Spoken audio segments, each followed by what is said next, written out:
ready to get going. Sorry, there was a little bit of delay there. Discord decided to kind of dump everybody out, and we've just finally got people back in.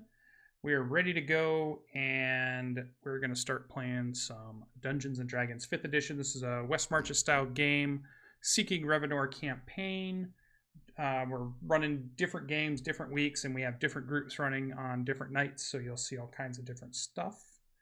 And again, we have a different group for tonight, so another expedition going out. This one is, we have the different characters, which you can see on screen. And hey, there's Skull in chat. It's cool. So we've got Fahik is back, and Irevel is definitely back. Irevel's in all of our games at this point. He's pretty much running Port Bastion at this point. He goes on all the adventures. But then Fahik's been on a couple. Killian's may have been on one. Second one, yeah. Alberex was part of the Monday night crew, so they got 5 or 6 sessions in. Timor, 5 or 6 sessions, but you also might have seen him play Milton last week. So we will see how tonight's expedition goes. Hopefully, Irevel doesn't jump on a dragon and end terribly. He had no promises at all. As we get going. So we're going to jump in and have some fun. Let's bring on their microphones so they're all good and they're ready to go. Perfect. Let's check my battle map. Yep, battle map is working good. Okay, so we start off our session without my notes open, which is tradition. So go ahead and open my notes after having all of that other stuff to do. And here we are. So this is Timor is the expedition leader. Is that correct? Because it's been kind of unclear to me all week as we've been that is setting correct. this one up. Yeah. Awesome. Let's copy that then, and let's put some notes there for Timor. What is Timor's qualifications for this? He is the strongest. He read a book once called Management 101. Nice. Or it could be his devilishly handsome smile that has convinced everybody to follow him out into the wastelands outside the. All right. Well, since we have no new characters, we don't necessarily have to do the introduction part, which is typically if you're joining us and you watch some of these sessions, if we have a new character in or a new player, we'll do a kind of a tavern introduction to let everybody kind of see each other and get to know each other. All of these players have been around and in some of the scenes, so most of them know kind of a little bit about who the other people are, though some of them don't, and that's okay because, you know, if Timor went and got somebody to join the group, didn't necessarily tell anybody else about who was joining the group. So they'd all meet up at some point that morning before they leave for their expedition. We can go over real quickly. Each person can maybe just go ahead and give their character name and the character class they're playing, and then that way all our players will know who is going to be in the party, and then we'll go ahead and get our adventure started. So we can start with, we'll start up to my top left on my screen, but it's opposite in my camera mode here. We'll start with Kyle G. That's funny because there's 2 in the system. I'm going to have Kyle and Sasha, just so you know. That's how I'll reference you guys, just like Philippe and Logan and Kyle. So and Azer. So Kyle, go ahead and tell us your character you're playing tonight and the class and level, probably, just so we're all sure. I am playing Killian Greyhouse, who is a level 2 paladin. Just a very average-looking human who probably cares a bit more about his armor than his weapons. So we'll see how it goes. Awesome. And then also at the top on the screen is Philippe. Go ahead and tell us the character you're playing tonight, class and level. I am playing Faik Alatar, who is a Earth Genasi barbarian. Just made level 2, so he's added into his repertoire tonight Reckless Attack, which we hope to use, and Danger Sense. Yeah, raging. Also, happened to spend the 30 gold he got from his last 2 adventures on buying a great axe for this week's adventure. Cool. Very nice. We'll get to see that in action, I am sure. So then down in the bottom left on my screen, though in my camera, it's weird. So it's like down here. Down here. It's like playing the Brady Bunch game almost. We have Sasha. Go ahead and tell us the character you're playing tonight, the level and class. I'm playing Albirix, who is a Githzerai druid. He's 3rd level. He's been stranded here from the plains and is trying to make the best of it. Awesome. Then straight down center is Azer. Go ahead and tell us the character you're playing tonight, level and class. All right, I'm playing Iravel. He is a Shadar Kai elf, and he is a Bladesinger wizard, level 3. And then our expedition leader, bottom right on the camera, if I point to him in the right spot, Logan, go ahead and tell us character name, character level, and class. Timor is a level 3 Furbolg paladin, and he is clearly armed with a gigantic shield and sword, a couple of javelins. Cool. All right, so some of the higher level adventures in today. So I think we have everybody there. So let's get this one last other thing up. There we go. Move that over. Perfect. Okay, so the group has formed in the. Let's get over to Bastion. There you are. Should be Bastion, yeah. All right. So they have decided to head out, and we will switch over here in just a second to show you the map that they picked. So we have a hex map that they can take a look at, and then they kind of decide where they would like to travel to, and we'll show you that in just a second. But our adventure starts out in the lovely coin ran by Rula, the ex-adventurer half-orc proprietor. She pretty much tries to keep all the adventurers in line that have been swarming and flooding this town. This is a week after the events of Iravel's expedition. So there's been at least, give or take 6 to 10 days between your last expedition outside the walls with Milton and Dubrin and Eingar. I think that was all of them, right? And so that's about how much time has passed between. And we see early in the morning, everybody gets up. Now, outside weather-wise, it was snowing last week. This week, it's just got a light dusting of snow on the ground. It definitely ices up at night. The sun was out pretty much this week, and seems like it kind of starts to melt some of the frost, but then once it hits nighttime again, it gets pretty cold. And you have packed your travel gear as you were ready to head kind of to the southwest to a location where some rumors were seen. Now, these rumors are several weeks old. They were noticed during an expedition to the Dwarven Mines, which are straight south. There's a Dwarven silver mine that's been in full swing. It's one of the main things that is funding the great expansion of Port Bastion at the moment, is the amount of silver that they're moving down to the port and then sailing it back to the Sword Coast.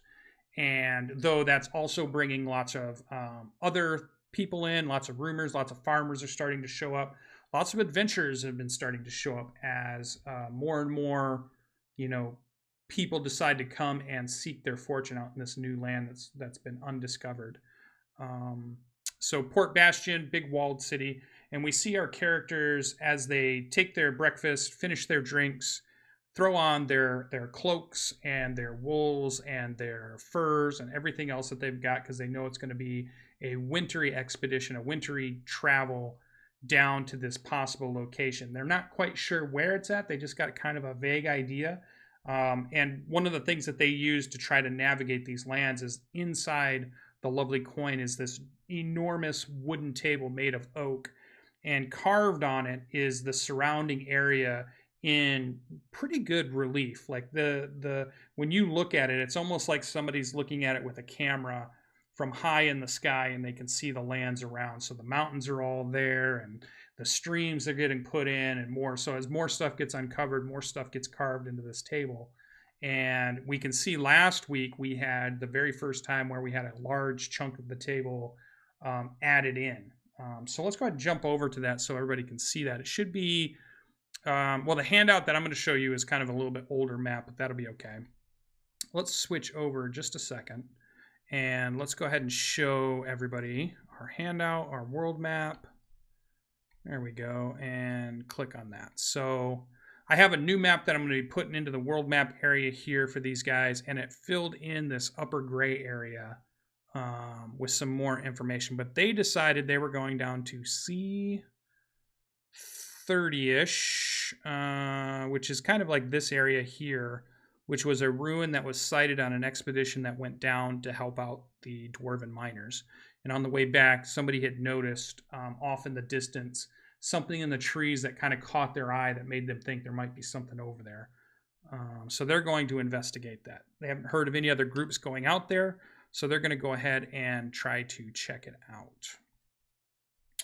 Cool. So starting out, what we'll do is, one thing that we do quite a bit with this is, since it's a West Marches game, and I try to explain it each time we play it, is that we kind of, for the transition of travel, instead of kind of going through the days and rolling random encounters and that stuff, we kind of have our own little system of how we do some rolls to get through the whole travel part so we can get right into the meat of the adventure. And especially with not being able to start till later, that is going to help us tonight to get through more of the adventure than normal.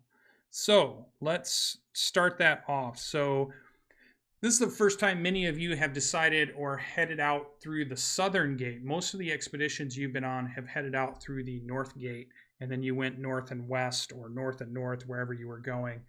Some of you have been up to the mountains where the old orc camp was. Some of you have been very far west, out past Spider Mountain, over to the Black Pyramid. You have two people here that have went to and survived the Black Pyramid many times, and brought back crazy stories about that. And we've had some other shrines and things that have been uncovered. Not too many people have gone south, so it's a little bit less. There's no, as you walk out the gates in this, and again, there's snow on the ground. The sun's about to rise. It's got a cold, brisk wind, but you don't think it'll be as cold as it's been in the last week or two. It feels like it'll be in those maybe 30s and 40s versus 20s and 10s like it was the week before. And you notice that heading south, you don't see any farms or anything. It seems like all the farms that you've been are up on the north side of town. South side of town, there is a well-run road that goes south, and it has big, wide cart tracks in it that match the big wagon loads of silver that the dwarves have been bringing. In fact, you pass a couple of wagons that are heading out, and you kind of are walking faster than they are, with these kind of, they're like a really big oxen that is pulling these really heavy wooden carts that looks like they're meant for hauling ore back and forth, and they're going back up to the silver mine to get another load, or bring, heading back up for the next run. So while we're doing that, we're going to jump into our next little piece, which is you begin to head south, and then you start to head west to go over to where it has been rumored this ruin is. And we're going to go ahead and start with our first roll. So as the expedition leader, we're going to need somebody that's going to be your navigator. This is going to be the person that's trying to did the most studying of the table, keeps an eye on the sun, where the sun is, where the ocean is, keeps an eye on the big landmarks to try to keep you moving in the right direction. Who's going to make the navigation roll for you guys tonight? Ardeth. All right. So let's bring our map up a second. And we can go back to cameras for just a moment while we do this, I think. So there we go. So Ardeth, let me get my DC number before I have you roll. Let me bring my map up too, just so I can kind of see that. So there we go. So this one's a short trip. you guys expect that this is only about a day out, a full day's travel, and then you should be right in the area. You'll be getting there probably right about nighttime, so you'll make camp, and then you'll probably search on the second day. So this isn't very far from the town. It's definitely more west than south, but it's definitely a little south and west. So it's not too far, so the chances of getting lost are super slim. Okay, I have a DC for you, Ardrith. I want you to go ahead and make a survival check for me, and let's see how you do. Okay, D20. You should be right from your character sheet, survival check. Oh, all right. I was really, really obsessed with the new dice feature that they've got inside Roll20. It's an interesting change. Oh, yeah. Yep, they've been adding stuff, which is cool.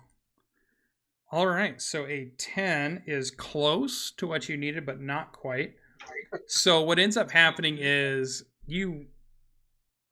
we end up at the north gate of the town. Yeah, you're like, oh, we definitely followed. Well, you were heading there, and you saw like an animal trail that you thought you were going to save some time on, but it brought you back into like a switchback, and then all of a sudden you're in a box canyon, and then 3 hours goes by, and you realize you're not going to be able to get out of this canyon, so you end up backtracking. So it's just going to take a little bit longer, so it's actually going to turn a 1-day travel into a 2-day travel. But scenic tour. Yeah. So that's okay. It's hard. It's a crazy forest. Not a lot of people have mapped it out. People get lost in this kind of stuff all the time. So, okay. So that's all that's happened in navigation. We just get an extra. So what that means is when they get back, the number of rations they have to buy to go back up to their maximum is calculated by the 2 days there, whatever happens there, and then how many days it comes back. So right now it's at a 4-day. So we'll write that down. And then our next check is foraging. So usually somebody in the group will keep an eye out for things that the town has asked the adventurers to kind of keep an eye out for. This is usually like herbs or some type of plant or some type of lichen or mold or moss or flowers or just any of that kind of stuff that might be brought back that makes medicines for the alchemists or even the herbalists and that kind of stuff. So who is going to be making your foraging roll for you tonight? And foraging is going to be survival again? Okay. So this one is going to be a pretty high DC. And this one is a nature check. So who's going to make what was it again? If it's nature check, we're going to ask our druid to do it. So Albrecht. Who's not very good at that? All right, that's your job. So 15. He's an indoor druid. Not enough. The thing that you notice, though, while you're looking, Albrecht, is that this area that's so close to the town, it seems like it's been picked over more. And you've seen a lot more things when you've gotten further out. It's just this close to town, there hasn't really been a lot that you see. So you don't really notice anything out there. So no critical failure. So that's no big deal.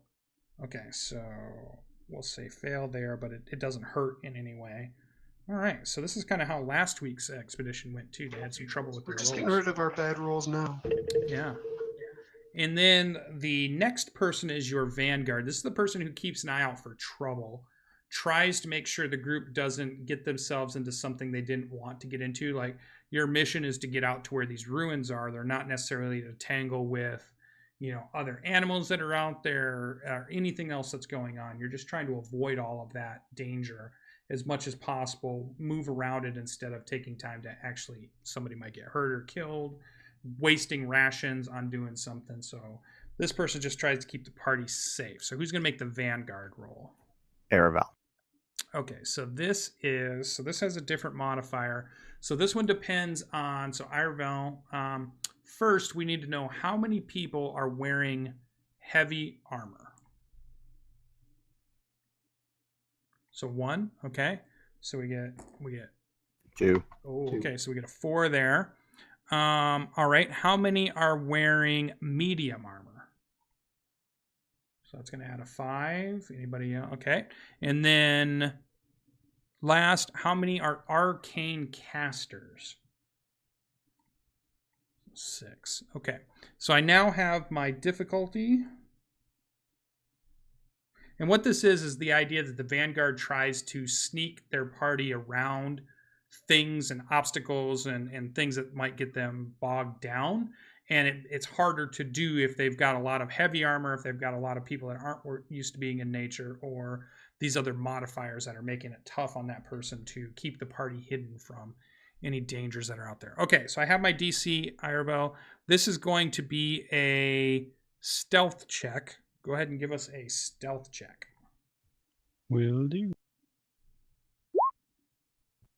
Yes, perfect.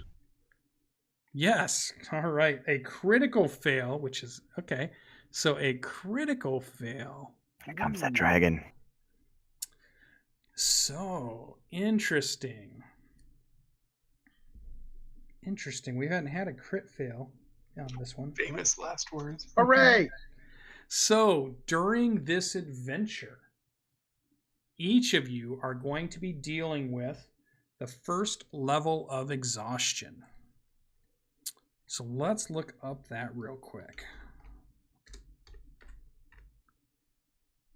Condition exhaustion. So the very first level is you will have disadvantage on any ability checks you make, but only ability checks. The nice thing is level 2's its speed is halved. Level 3, disadvantage on attack rolls and saving throws. This is just ability checks. So if you try to vault something, climb walls, grapple a dragon. Grappling could be affected by these ability checks, those kinds of things. Everybody has one level of exhaustion. And we're going to say the reason this happened is though you tried to avoid a herd of some type of creature you hadn't seen, you were chased by them.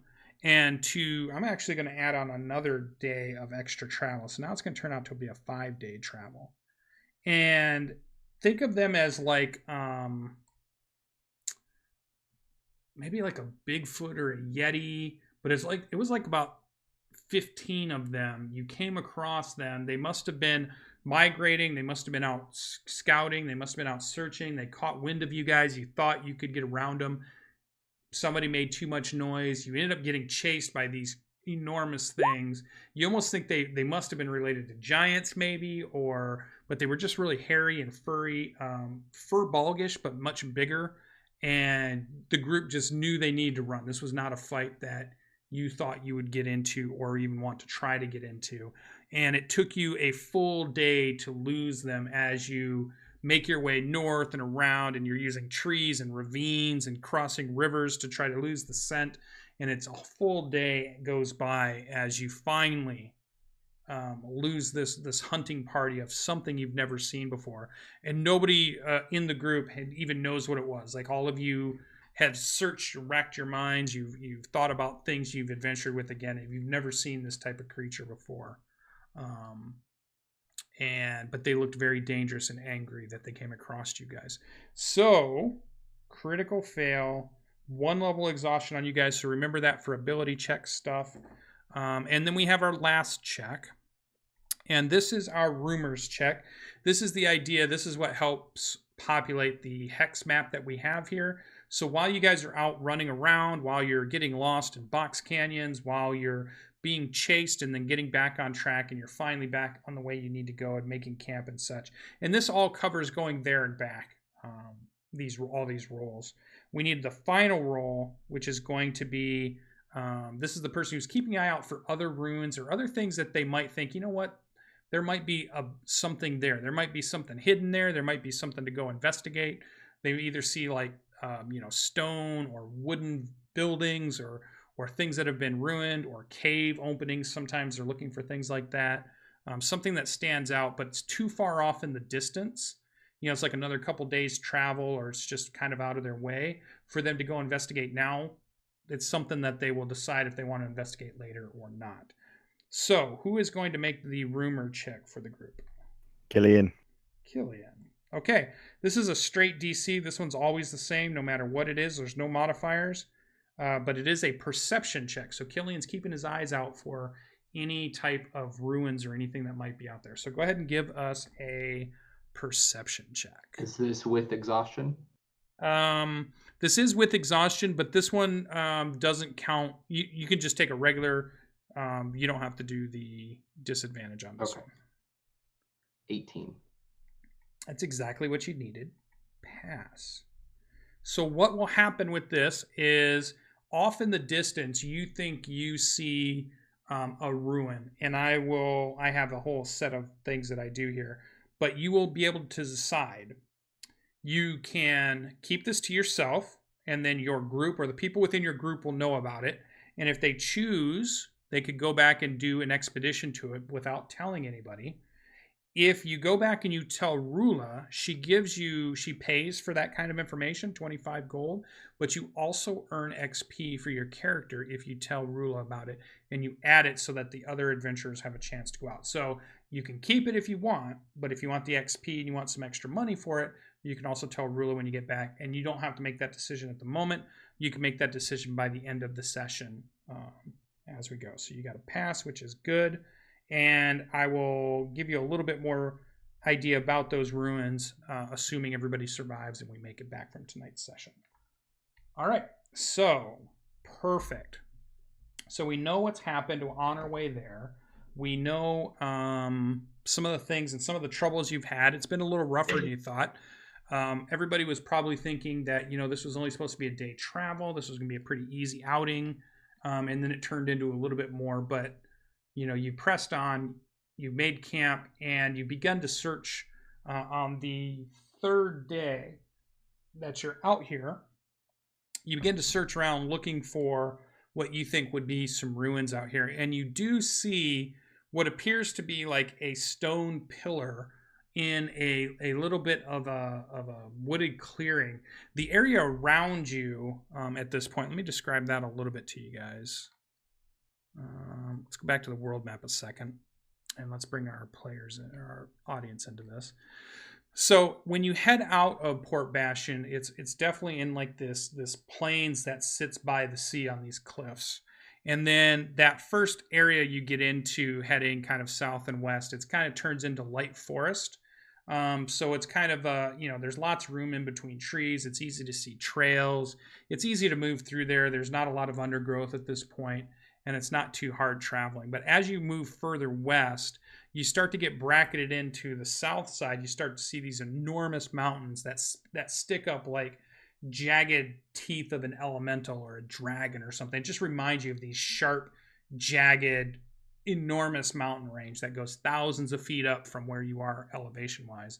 And you start to see the forest start to get really a lot thicker of a forest. So it starts to become a lot harder to move through and find good trails to try to keep you going west.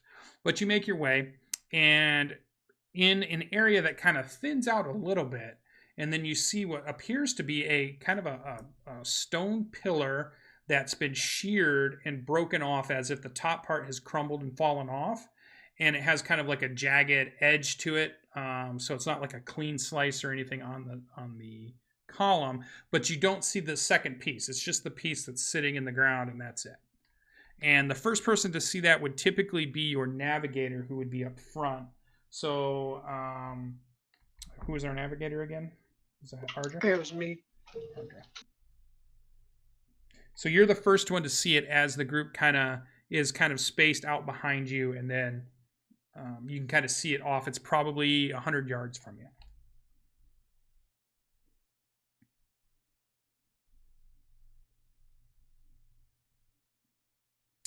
What would the group like to do? Oh, I call up Ariville. So what do you need? There's something up ahead I think we might want to go check out. Would you like me to send Edgar ahead? Always a good way to do it. So with a flick of the fingers, I'll summon Edgar to my side and send him off to scout the pillar from above. Okay.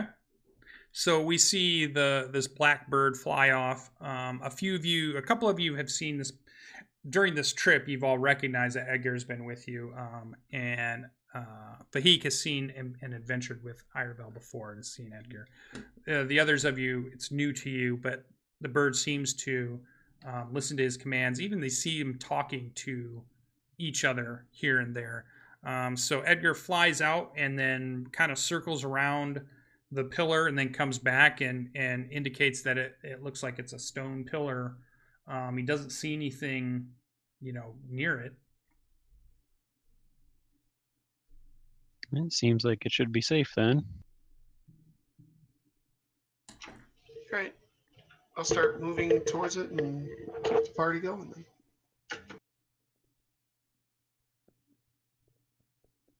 How far back is the rest of the party? That'd be up to you guys as far as how you traveled, what your spacing was. You guys can tell. You can tell me.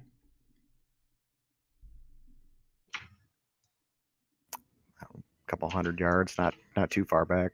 Close enough to get to him at a sprint within a round or two, I'd guess. I'd be up with Faik since I was called up to summon Edgar, so I'd be walking alongside. I do have, now as second level barbarian, I've got danger sense, which gives me an uncanny sense of when things nearby aren't as they should be. So just be aware as I'm out front using that one. Sure. Yeah, so you guys kind of move up and you see, Fahik and Irovel standing there, and they seem to be looking a little bit more west. And then as you see between the trees and further on about, 50, 75-ish, maybe 100 yards out, you see what looks to be like a gray stone pillar.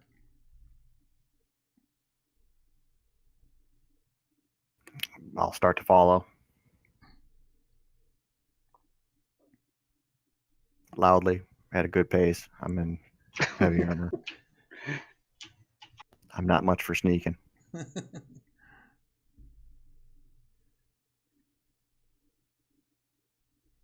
All right, who's moving up? I'll join them. Killing will as well. Okay. So yeah, it's only a few yards within less than a minute. You kind of walk up to it, and it's a big stone pillar. No markings now that we're closer? None that you can see. Need drag marks from where the stone might have been removed? You can do an investigation check around the pillar. You can take some time to analyze the ground, or survival check for tracks. And do we think this is the actual ruin site that's on the map? It seems like this is the area. You don't know if they would have been able to see this piece from where the Dwarven Mountains are. When you look to the west, you can see the mountains, but not being one of the people that went on that expedition. Although one of you might have. Did Arabelle, did you go on that silver mine expedition? Yes, I was there. And Fahik, did you go on I that? was up on that one too, wasn't it? When we rescued the. So each of you, the you mine two workers? could make a perception check to see if you can kind of gauge, was this the area that it was seen at. Timor can do the survival check to look at tracks on the ground while he's kind of searching around.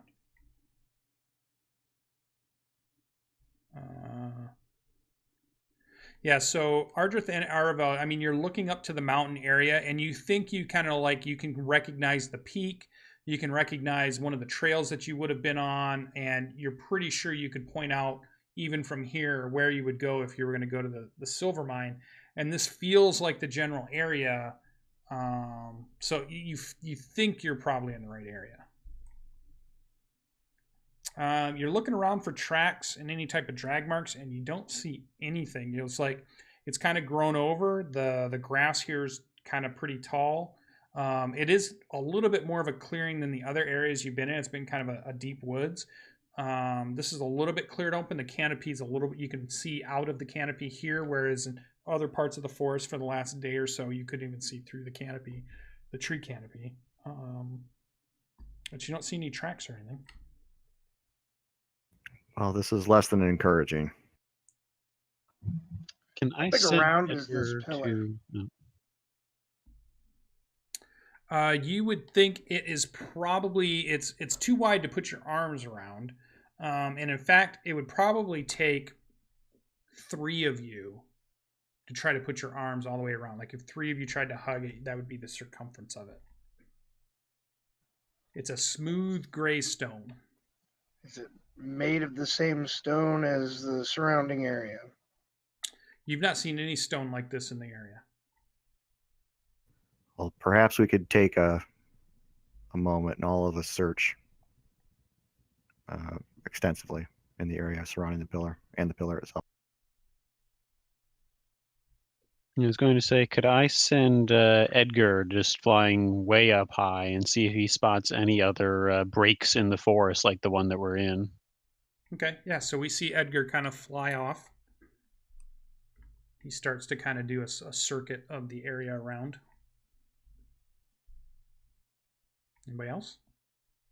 Killian will use his divine sense to just kind of open up his senses to see if there's anything nearby that's holy or undead or fiend celestial around.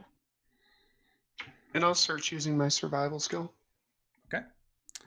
All right, so Killian begins to concentrate, and you do not feel like you sense anything that would be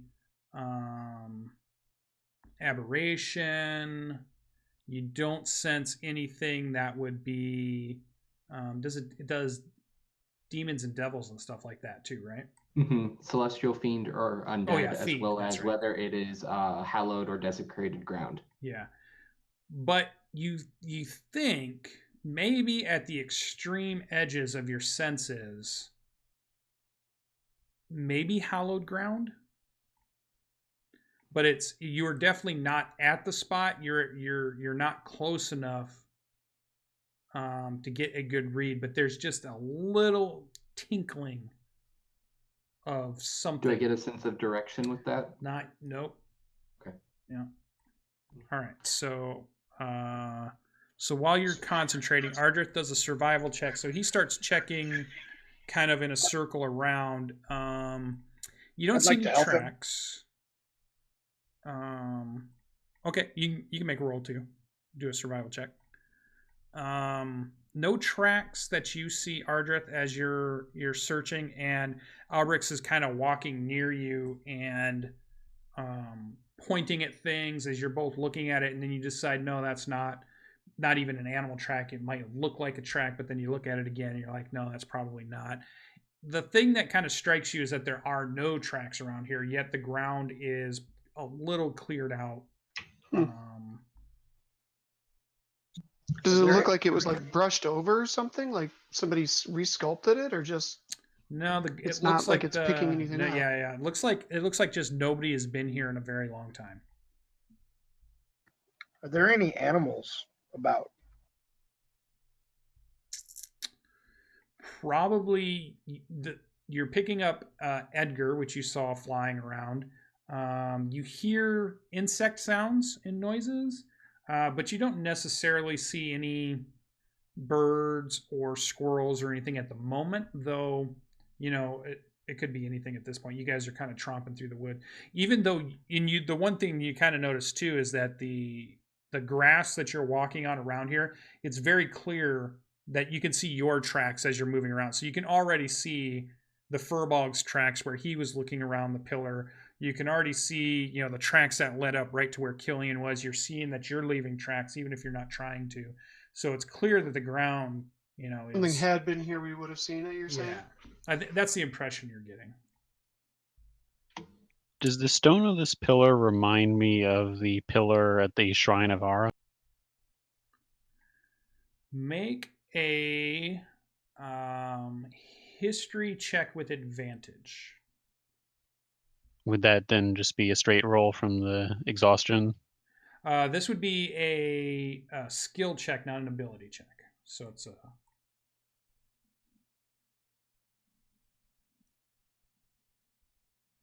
Yeah, okay. So you do think that the stonework is very similar. I will relay that information to the group. And Edgar comes back probably 10 minutes later and indicates that a ways to the west, he thinks that he's seen another clearing in the large forest here. There's one other type of large clearing like this, and it's to the west. And he doesn't give exact directions because I don't think Edgar understands necessarily miles and feet and inches per se, but gives you a general direction of almost more like minutes traveled, is how he probably communicates to you. So it's like a 2-minute flight for him. So I'll relay that to the group as well. Does he say how close it is? I don't know about anybody else, but I agree. This place was at one point maybe an entrance to a holy place. Just we're close to, I don't know, something, but I'm not able to pick up what it is. Let us head to the west then and continue our search.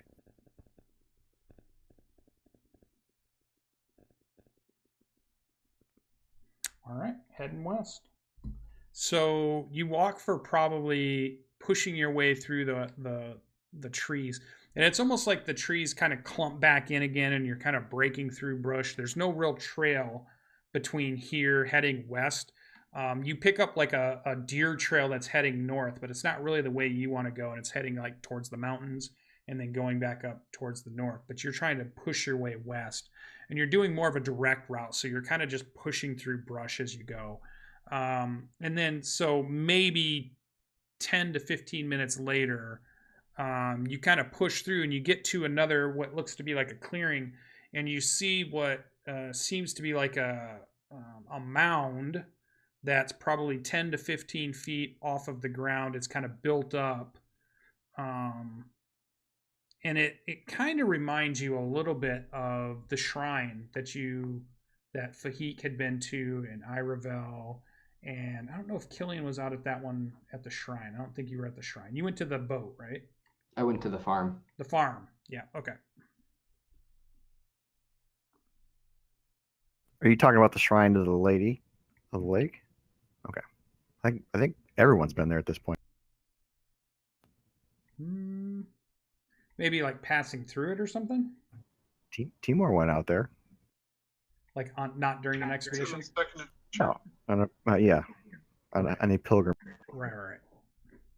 Yeah, so you also get that sense. And now, Killian, your divine sense, you feel like you're near hollowed ground, but you get a strong, sharp taste, and probably Timor too, because you have the same ability, right?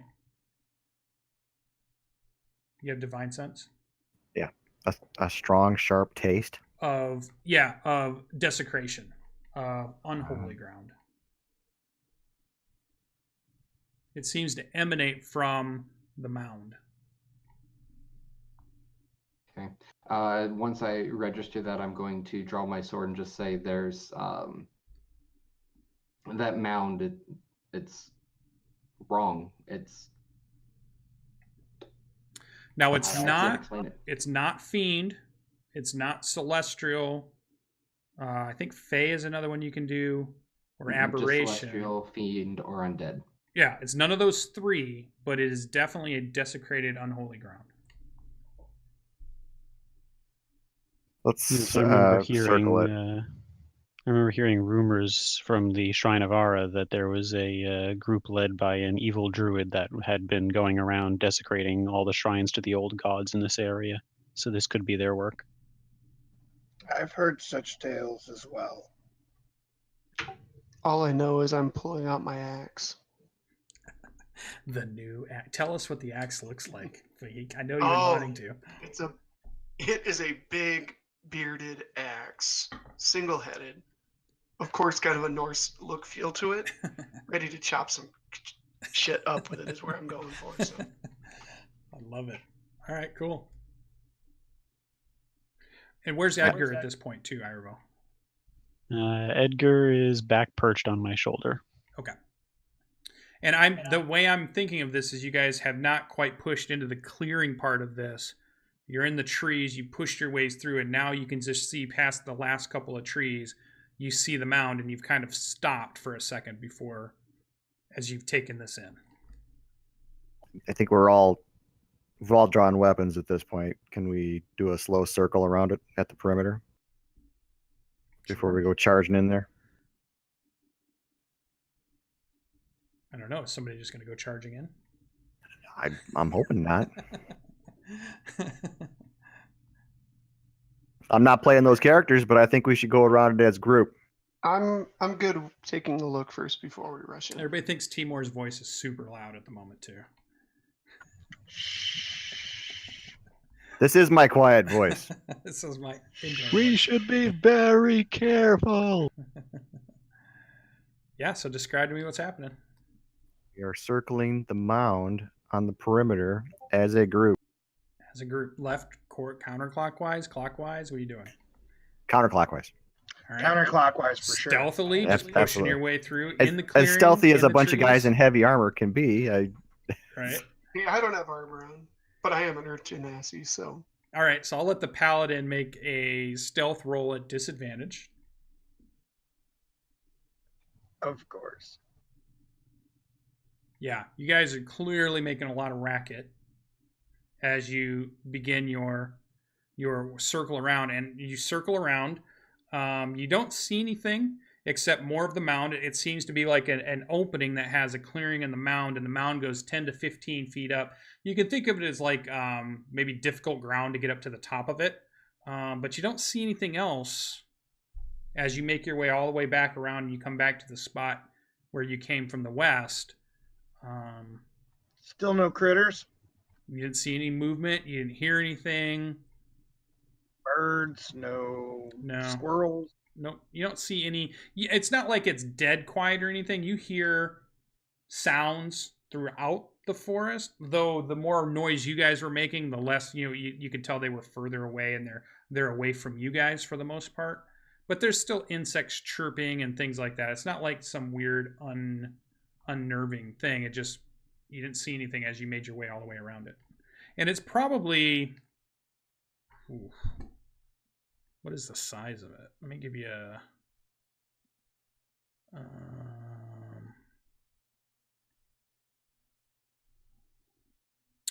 the mound is probably,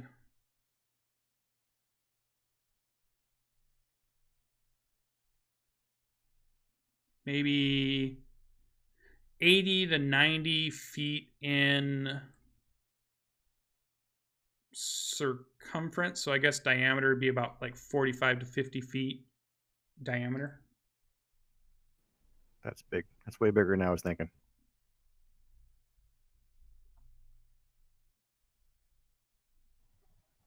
In some cultures, it is. They bury their important people this way. I wonder if this is such a thing. Well, when we get all the way back around to the side that has the entrance on it, I'm going to turn around and whisper to Elbirix to stay close, but not too close. And then I'll look Killian in the eye and give him the questioning look as to whether or not we should march forward. Yeah. Perhaps there is an opening on the top. But there's an opening right there. I believe he meant in the mound. I understand. A smoke hole, whatever you want to call it, but there's a door right in front of us. Nope, no door. Did you say there was an entrance? No. Oh. Perhaps there's an entrance on the let's run top. Let's run up top and look. All right. That gaggle of flowers looked an awful lot like an entrance. I could see why it would confuse you, Fullbog. There's a Paladins porch light walk over forward. there. All right. So as you move out of the woods perimeter, Iravel, you notice as you step into the clearing, Edgar immediately flies back and up onto a tree branch and will not come into the clearing. And you see the Well, rest of that's your not party good. kind of moving towards the mound as it looks like they're going to kind of climb up onto it and see what's going on. So you kind of lag back a little bit as this happens. I'll call out to the group to hold for a moment, and I'll walk back towards Edgar and see if I can divine a reason why he's not approaching. Yeah, you get the, like, he's so afraid at the moment that he can't even communicate normally with you. Like, there's so much fear, flight, instinct happening to him the moment. And then when he gets out into the woods again, he's fine. Like, but the minute, like he's telling you, the minute he goes into that clearing, his senses just go haywire. I'll ask him if he'd prefer to stay in the pocket dimension. Yeah, he gives you like a nod of, thank God, don't send me after the dragon again. I'll snap my fingers and he's back in the pocket dimension. Okay.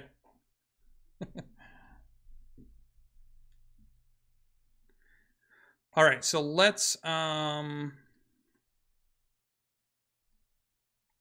bring you guys onto the map so that you can see what's going on. Let's bring our audience over so they can see. And I'm going to put you down the bottom corner here. Yeah, that's about good. And let's move the players over. All right, so what we're going to do is you guys are coming in from kind of the bottom corner of this. I'm going to give you a second. You can kind of look at the map. But while they do that, we'll take our first break because we got started a little late, so we've taken our break a little late. We're going to take a, let's see, it says 9:46. So we're going to come back at 9:56. So 10-minute break. We'll be right back. Everybody can get their drinks, use the restrooms, come back, and then we will see how the group kind of explores this mound that they see that they've come across that for some reason is, to the paladins, feeling like desecrated or unholy ground. So don't go anywhere. Stay tuned. We're going to be right back. We got plenty more Dungeons and Dragons to go. Be right back.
All right, we are back, and the group is ready to tackle the next portion here, so you guys can see the map. Let me let the audience see what you guys can see. What would you like to do? Now, any of the part that is the rock is going to be difficult terrain, so you use more movement. It'll be 10 feet of movement instead of 5 feet. But it's not so difficult that you can't climb it or anything like that. Except for me. And we're already exhausted. And you are exhausted. So I do have Earth Walk, which means I can move across difficult terrain made of earth or stone without expending extra movement. That is true. You are one with the earth, friend. I am. He's got Earth style Jitsu. I'm more an outdoor druid than our druid. He's a space druid. I'm like a hothouse druid. House druid. Are we up and running? Yeah, I'm waiting for the All group right. to decide what they're doing. There's Should we see no what's on top? Yeah, if there's no better suggestions, let's march up. Cautiously. Cautiously marching. All right. I'll penguin walk in case we slip. Who's the first one to crest the hill here? I'm good with it. I'm guessing Timor and Killian at about the same. All right. So as Killian and Timor crest the hill, you notice There's a sword in the stone. there's a sword in the stone. And there seems to be a slow greenish throbbing color coming from several of the rocks in the pool of water, and the water has a very greenish brackish color to it. You get a sulfuric kind of smell as you crest the hill.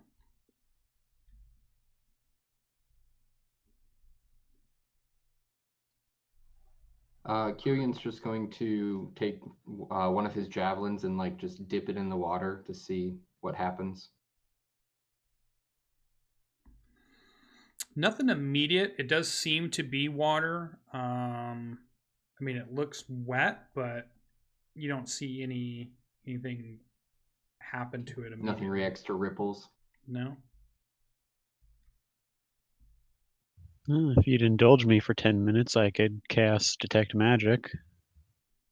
I don't think we're in any rush at this point, so we should just maybe spread out a little bit and let you do your thing. I agree with spreading out a little bit. Come on, stay in fireball radius at least. Too often that we've done that. All right, Irabel, if you're going to perform a ritual, I assume what you're going to do? Or are you just going to cast a spell? I'm going to cast it as a ritual, so I'll sit down as near as I can get towards the center, which Yeah, I think okay, that I've makes moved sense. to there, Yeah, okay. and then pull out my spell book and start ritual casting. Cool. Well, while that's happening, tell us a little bit about what that ritual looks like. What is this? What do you have to do? Do you have to draw symbols? What's all the stuff that goes into your ritual here? Now you'll see me sitting down with my spell book open in my lap, and I'm just kind of tracing sigils in the air, and where my fingers move, there's just a slight black line that lingers in the air following the movements of my fingers before it fades away. Cool. All right, and the rest of the group, you see Irabel kind of sitting on the little sandy part of the pond here. You can tell as you're looking in the water, it's probably ankle to maybe knee deep, but not any deeper than that. You can see the bottom. It's not like, it doesn't look like it's a very deep pool at all.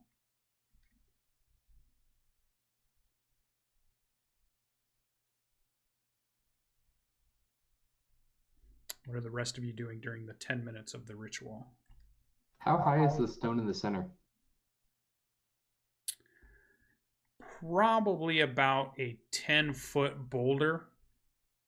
Not necessarily round, but in the general spherical thing.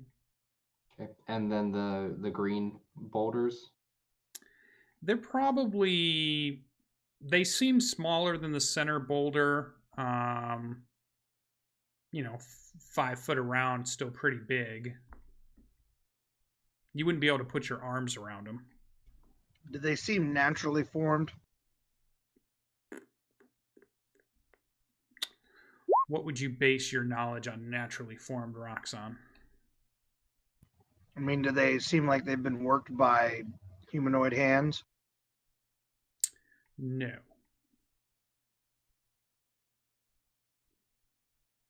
Does the glow come from the rock itself, like the entire rock is green, or there's a greenish hue about it?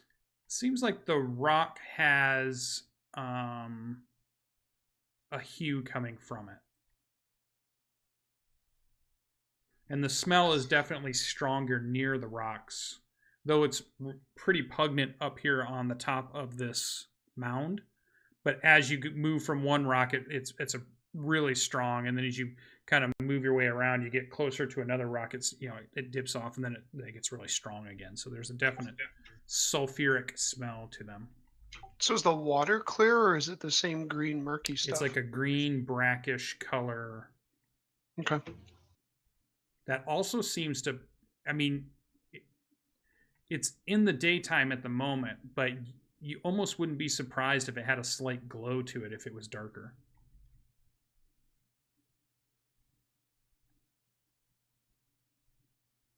I'll stand overwatch while he's doing that ritual. May I use survival to kind of see if this is some naturally occurring phenomenon?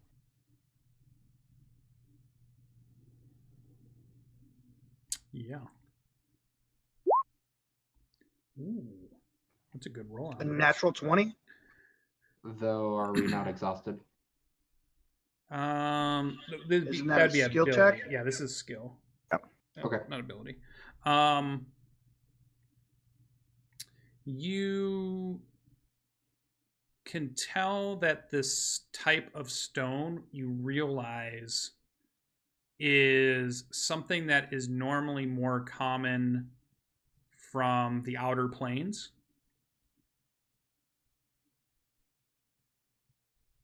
And though it's not unheard of that this type of stuff would crash land into the material plane here, and it has, it's pretty rare. It's really rare. In fact, you're surprised to see 3 different stones. That stands out to you. It would make more sense if it was a stone that had crashed down or somehow had made its way to the material plane. Any idea of what? I mean, I'm from the outer planes, so. No, you think it's something. It just has that outer plainness to it. It's just something that you can tell. There's an affinity to it that you have, but it's not necessarily like a specific stone type or something that you recognize. You just know it's not from the material plane. So if we're direct line of sight here, will our divine sense work a little differently now that we can actually look right at the? Sure, you can use your divine sense. Got nothing better to do. The area radiates desecrated ground, the whole mound, as strong as you felt it any other time before. But it is not, you are not picking up celestial, fiend, or undead.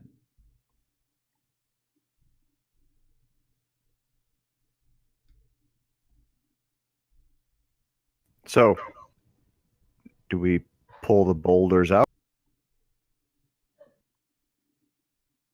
Do they move? And Killian will like poke one with the butt of his javelin. All right, so you go to poke one with your javelin, and that's right about the time that Iravel's ritual is getting done. And what does it look like, Iravel, now that the spell has just completed? What is it that how does this sense of yours work? Do you smell it? Do you see it? Do you feel it? How does it direct you to magical things? I would say that my eyes glaze over in a black sheen, and to others they might think that I've gone blind from this, but I'm able to pick up visible aura of magical effects around me through that sheen. Okay. So this entire pool area definitely radiates magic. And the sword itself shines brighter than the ambient magic that you're picking up from just this general pond itself. And then the boulders seem a weird or different magic, but like the other two you could recognize. So one is going to be, oh boy, I don't even know what the school is. Let me look at the schools of magic.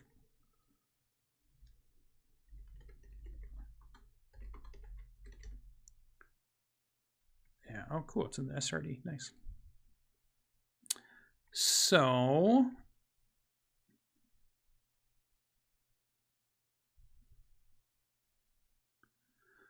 the water, the ambient magic you're picking up is definitely going to be enchantment magic.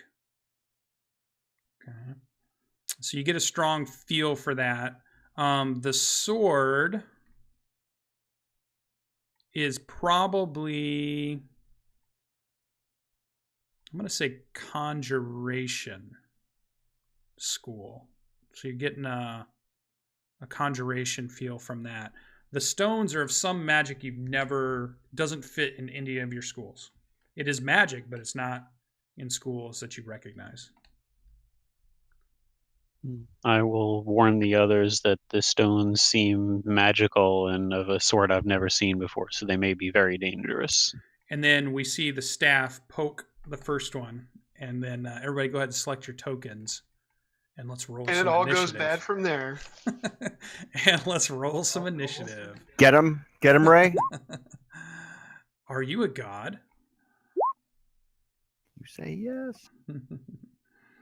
It's the Stay Puft Marshmallow Man. It's the first thing I could think of. I just love it so much. I'm telling you, I've got a couple of game systems that are all about recreating things like the Ghostbusters or X-Files, and I want to play it so bad, so I can do stuff like that. I just hit it a couple times. For some reason, it's not going. Oh, there we go. I've been just slimed. Twice. I'll take the second of the two. Yeah, just take whichever one you want. We'll take the lowest. Serious lag.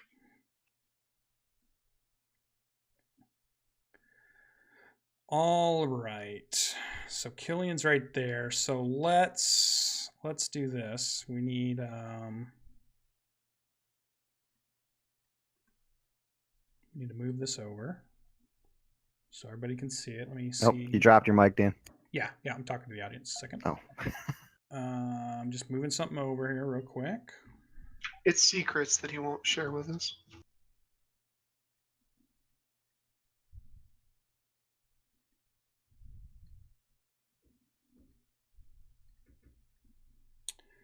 All right, so He that's looks nice. there.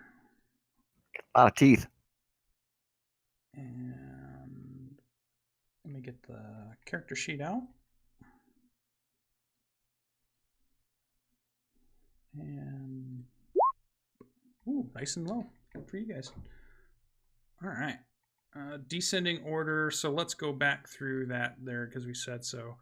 Killian was a 10. That came out correct. Irovel was a 20. That looks correct. Albrix is a 4. Timor's a 15. Ardreth, cheater. No, it was a serious lag, man. We'll put you at an 8.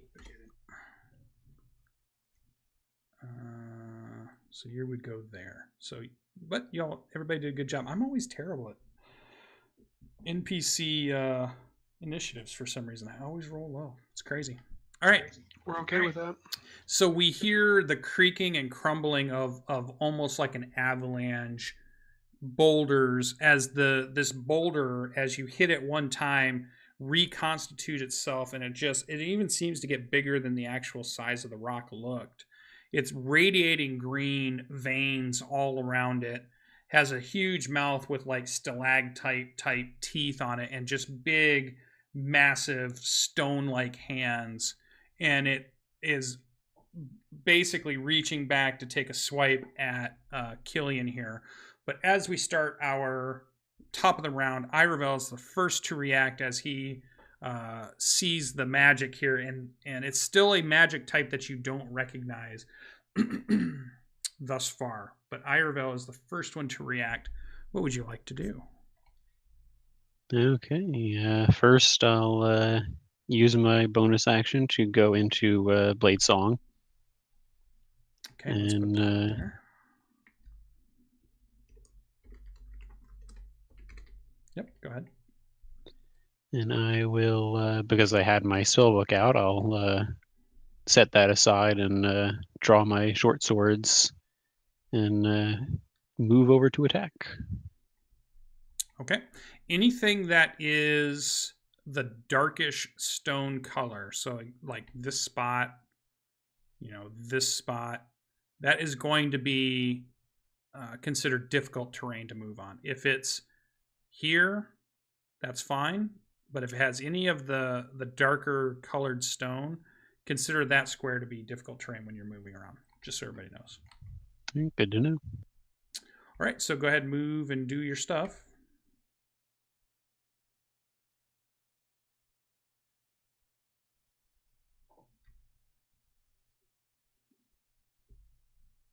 A 9 clings off the side of it and reverberates, and it's almost like you lose your grip on your sword. It rattles so hard. You realize that this is a really tough stone-like creature.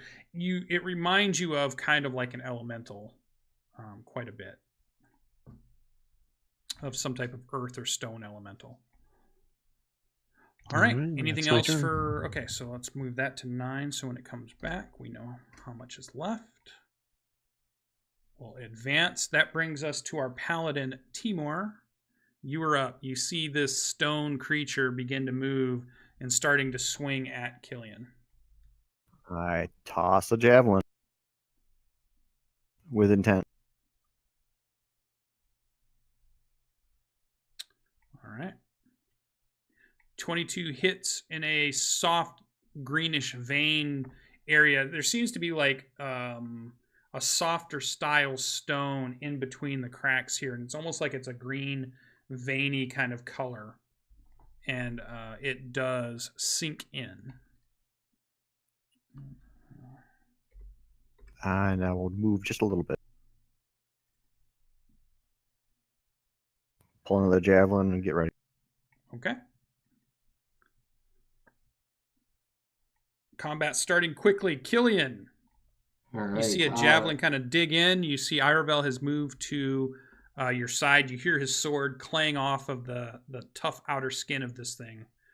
Our other, your paladin also. Our other paladin, what would you like to do?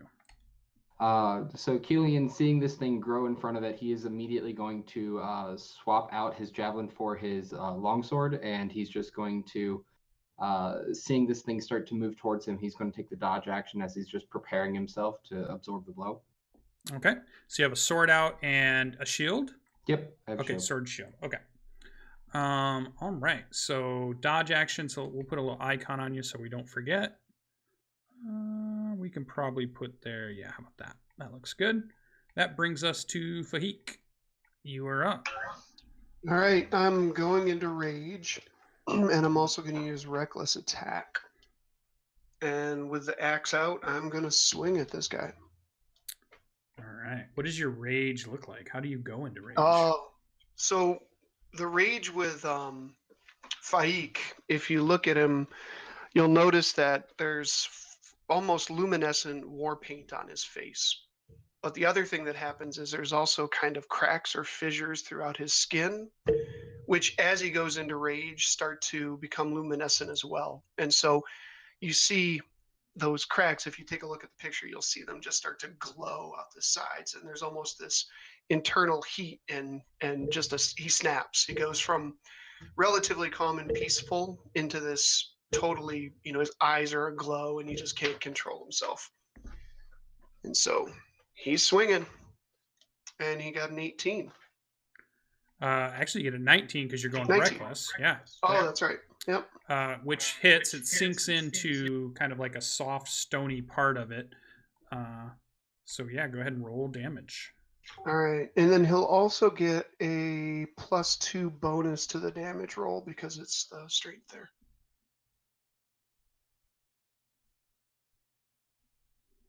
Yeah.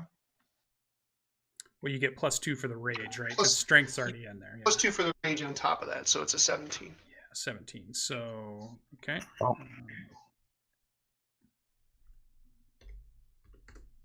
All right. It sinks in, and it lets out kind of like a sulfuric howl that more of the sulfur smell hits everybody. You can feel like this massive amount of heat radiating from it as if it's in a furnace or you're fighting a furnace. There's just some internal heat source to this thing that you can feel now that you're really close to it. And it seems to be ramping up as it's getting moving and it's taking hits and it's getting angry, as you can tell too, as it begins to react to all this going on. Anything else for Fahik? No, that's it. All right, that brings us to Alberix. You are up, our druid.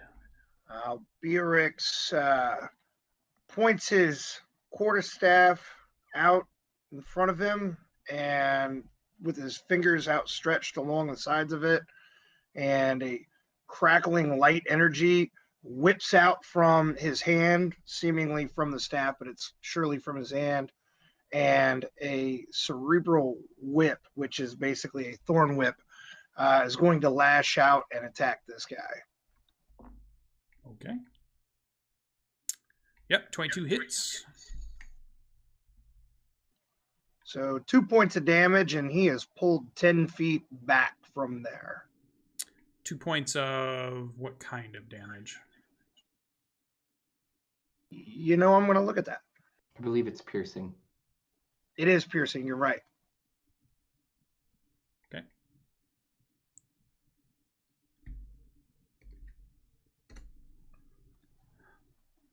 All right. And then I'll use my bonus action to cast Shillelagh, which he uses his psychic energy to create a spearhead that is made of energy at the end of the quarterstaff. It's kind of a bluish gray color at this point. Looks like a Celtic spear. And then I'm going to move. All right. Yep. Go ahead and move. All right. And I think he should be moved in this general direction from that thorn whip, unless he's an immovable type dude.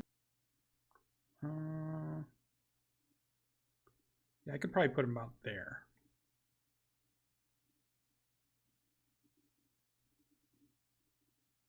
Yeah, that'd be 5, 10. Yep, to there. Okay. That's my turn. All right. So let's see. So he's about to swing.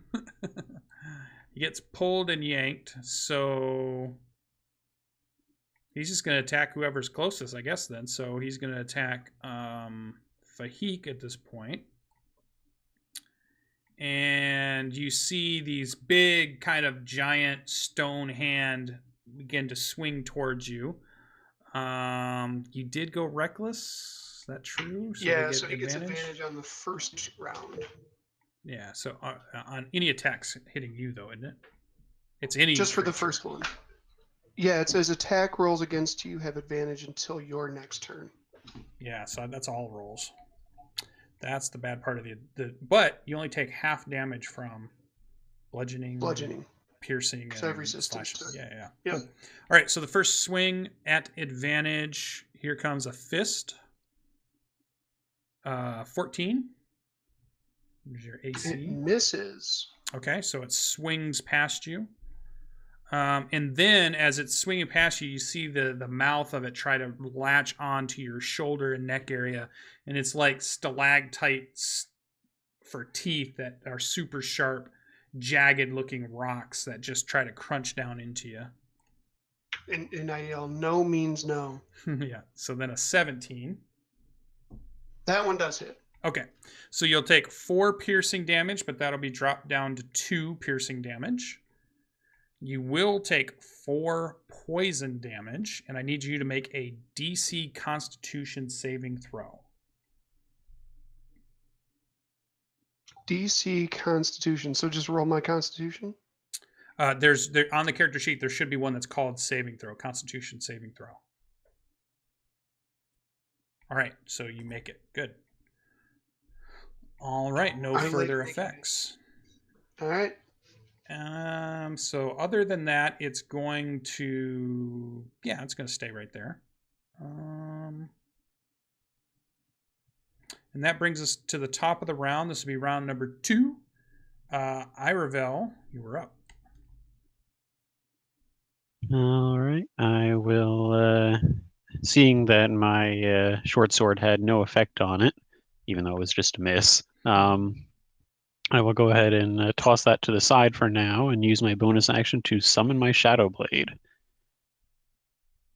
Okay. So you see me kind of flick my wrist back, and where there once was a short sword that is now tossed to the side, instead glowing and emerging from my hand, you see a blade of spectral black energy form. And I will then charge the enemy again and make my attack. Okay. Yeah, go ahead and move in.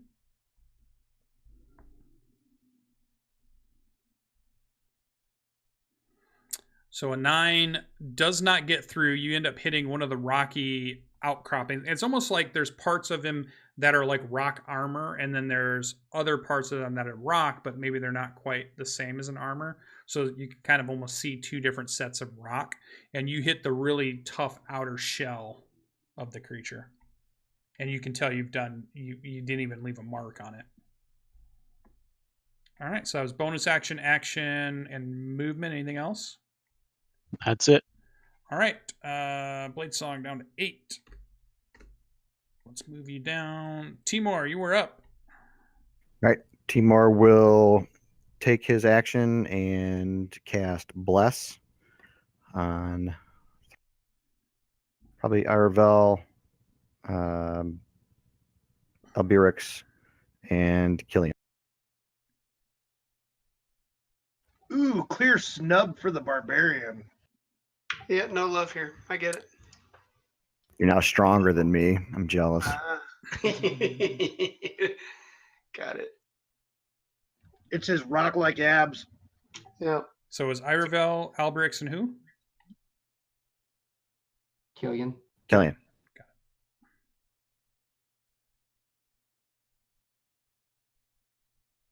All right, got a mark down. So, and go ahead and put it in chat so we can see it. So Timor casts Bless. What does this look like from as Timor spell casts this? He uses his oversized javelin and he spins it around in the air in a complicated pattern while whispering to some source you cannot see. And at the end, he will point that javelin 3 times at his 3 party members to give them the blessing.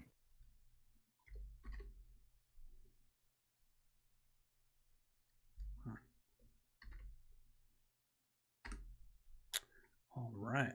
So let's put that there. Anything else for Timor? No.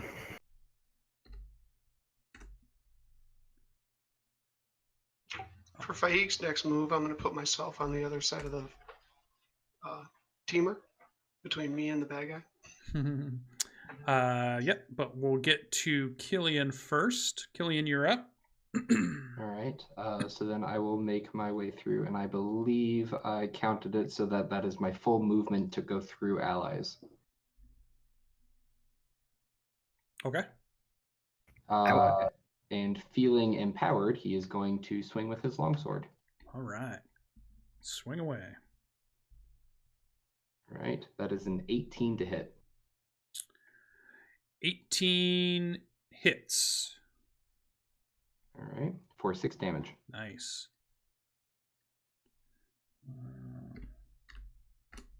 I haven't seen the addition of the bless mechanics on there. That's pretty neat. Mm-hmm. So Fahik, Alberix, Timor, and Killian, you've all hit it and done some damage. You can make a perception check. Iravel, you've not actually gotten through anything yet, so you have not noticed anything different.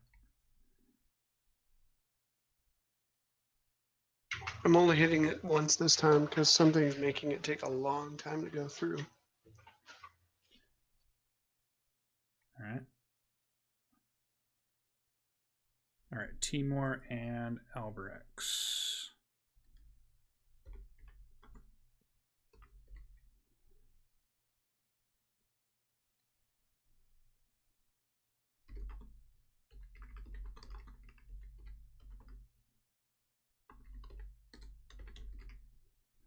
And so I'm typing in something to you real quick. I think that'll work.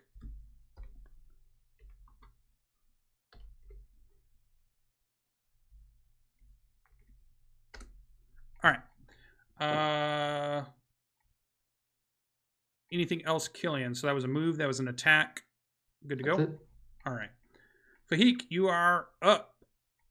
All right, I'll take another swing at it. Yeah. Oh, reckless, or you got to declare reckless or not? I don't think I can do. It says first attack on your turn. Can I do reckless multiple times? Oh, I can. All right. Yeah. What the hell? Yeah. I'll keep going at it. Yeah, the way it reads to me is throwing aside all concern for defense. You make when you make your first attack on your turn, you can decide to attack recklessly.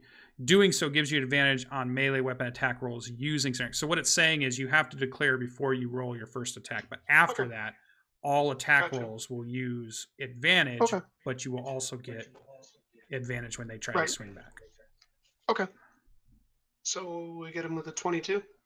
22 does hit. All right. And then it has the +2 on that. So it should be 8. Okay. All right. Anything else? Nope. Brings us to... No, wait, I scamper behind Timor. I'm just kidding. I think you should. Alberix, the druid, you were up.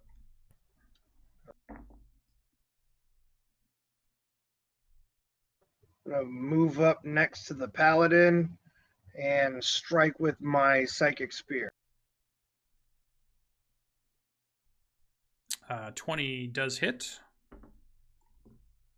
9 points of magical damage. Okay.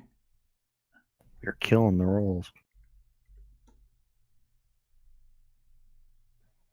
It seems as though it's resisting your attacks. Shoot.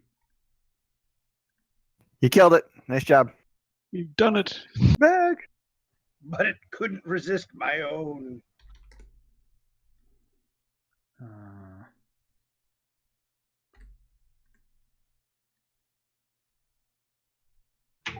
So what should we hit it with then? I just woke its buddy up. Shit. Oh, great. Yeah. And yeah, so anything else, Alberix? That's a negative, Ghost Rider. That pattern's full. All right, let me put this back at 3. Oh, actually, no. I'm sorry. That's a 13. What kind of shit I didn't actually finish that thing off, did I?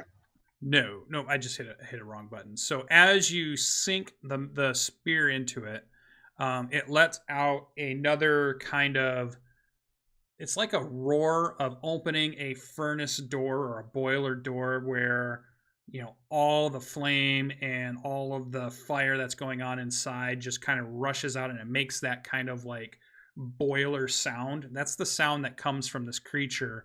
And when it does that, we hear the crumbling and avalanche sound of rock again as a second one stands up from its position also. Now this one is leaking out some kind of greenish material, so it's clear you're damaging it. And there's quite a bit of this green kind of essence of some sort leaking from different areas that weapons have found purchase in between the rock armor. Though it still seems pretty fearsome. All right, so I think I've got that set. Do I have that one back on? Did that one roll? Oh no, I was going to roll it again. That's what I was going to do. But I was going to put it back at a 3 because when it deleted it. There we go. So this one moves to here. And that one stays at a 3, which is under Alberix. Alberix was done. So, okay. So once again, angry, recognizing probably the spear, magic spear that's just poked into him, he takes a swing at Alberix with a stone fist. But a 6 should miss. He does not have advantage on you. And then while doing that, also tries to bite out with the stalagmite teeth and bite When into I see you. him start to bite, I'm gonna like use my shield and like kind of push up against him, using protection to give him disadvantage on the attack. Okay. Yeah. Let me put disadvantage in there. There we go. So he rolls a 13. So that one probably should be a miss. What's your AC? 18. Okay. All right. So that's that guy. So he's done. Yeah, he's not going to Nice move. block, warrior. So brings us to the top of the round. Round number 3. Iravel, you were up. All right, let's see if I can actually connect this time. And now I've got my bonus action attack too.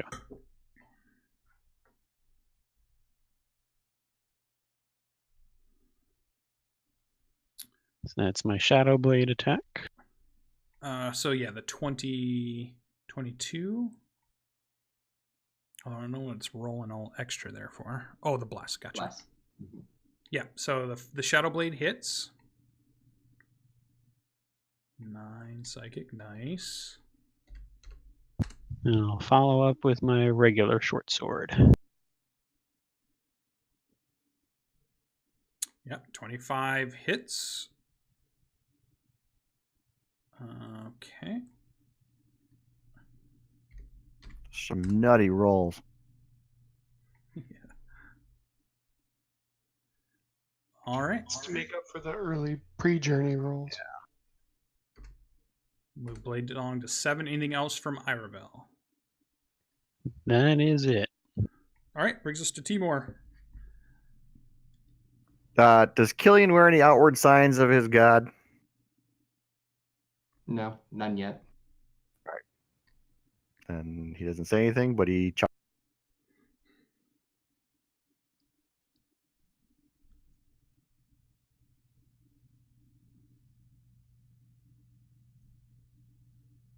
miss. All right. Yeah. Javelin, you hear it splinter as it smashes into the stone armor. Staying there, or oh, you're moving. Okay. Bless is down to an 8. Anything else from Timor? That's it. All right. Creature moves in. It's going to take a swipe at Alberix, but it's going to try to bite down on Killian. So he's going to try to get a couple of you here. So let's go with the first one. That is going to be a fist attack at normal to Alberix. 15. You said yours is 18, so you dodge out of the way, and you the big fist kind of smashes into the water and it sprays up. And then while you've kind of dodged out of the way, it leans over and tries to bite into Killian. No, 10. What's your AC?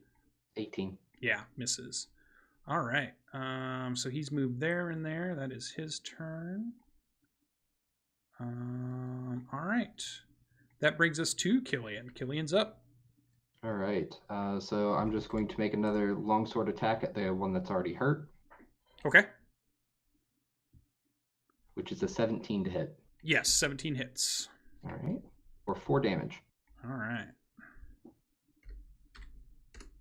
Yeah, again, it's got all kinds of this kind of goop all over. It's almost like its whole lower half is covered in this essence that's just bleeding out of it at this point and kind of leaking into the pond. Anything else from Killian? Nope, that's it. Okay. Fahik is up. All right, we'll continue on with the same status quo. Great axe using reckless abandon. Okay. 18 hits. So 17 damage. 17. Ooh. It kind of totters a little bit and wobbles, but doesn't quite go down. It's a weevil. Yeah. It's definitely a mighty blow that you just hit it with. Anything else from Fahik?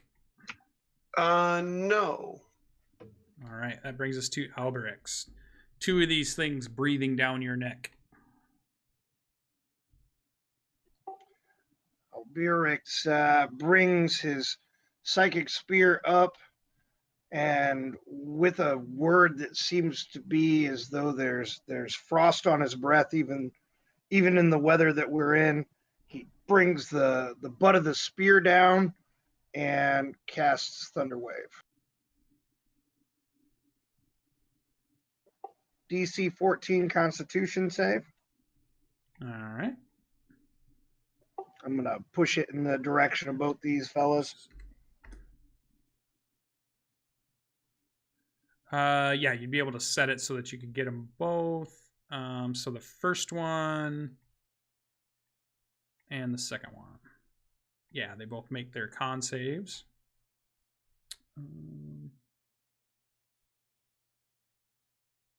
Okay. Well, that's a bummer because they only take 3 points of damage then.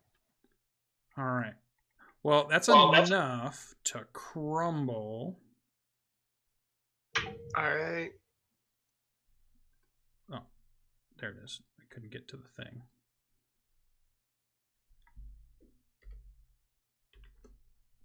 There we go.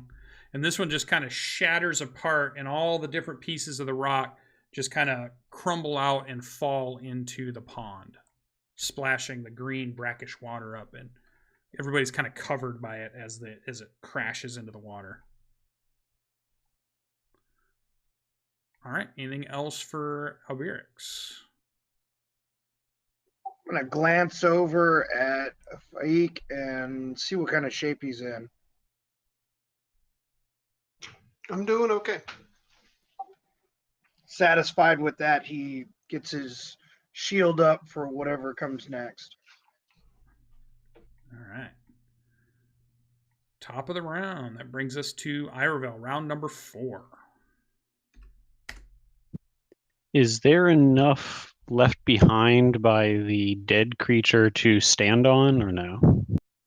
No, it's all like rubble, and all of the 4 squares that it is where all of these pieces have fallen off it. That's definitely going to be like difficult terrain now to move through it. Okay, I will then go ahead and maneuver around my allies to try and get into a position to attack this other creature. Sure. I desperately want you to jump on its back. It flies 150 feet into the air. That would happen, wouldn't if you it? didn't see that, go watch last week's episode. You'll see what we're talking about. All right, and I'll do what I did last time. First with the Shadow Blade, and then my regular short sword. Okay.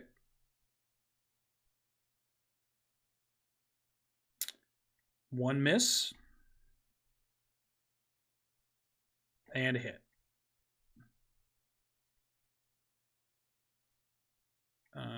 But the second shot should just be the one number, right? So just the 2? Yes, it's just counting the crit for the other part. So. Got it. So the 15 was a miss, is that correct? Yeah. Okay. All right. Okay, so I already moved Blade Song. Anything else for Iravel? Nope, that's it. All right. Timor is up. How fast can I move through that water in a straight line? Moving through water is like using 10 feet. So it'd be 10, 20, 30, 40 feet. You'd have to use 40 feet of movement to get next to him.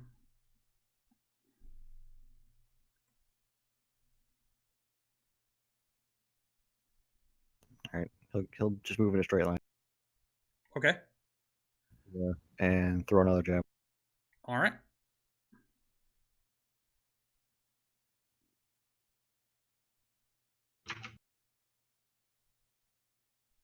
Javelin hits.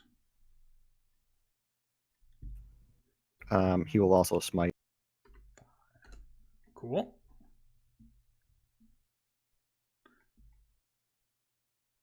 Does it work off in a melee attack?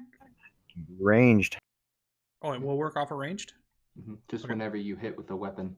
Cool. Does he get a DC save or anything? Nope. Ooh, Not on the nice. smite.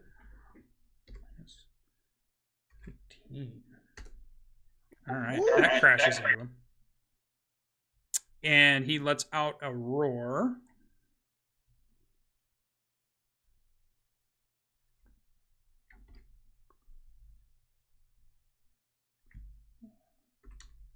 There we go. All right, anything else for the paladin? Nope. All right. Oh, this one needs all right, that works out.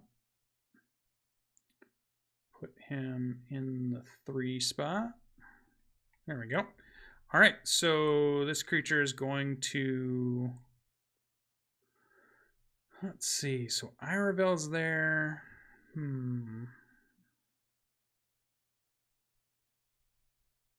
What was the big damage?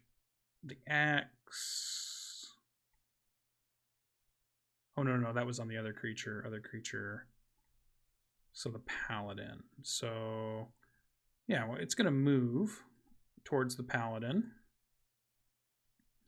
And it'll try to put 2 hits on Timor here. So here comes the first one.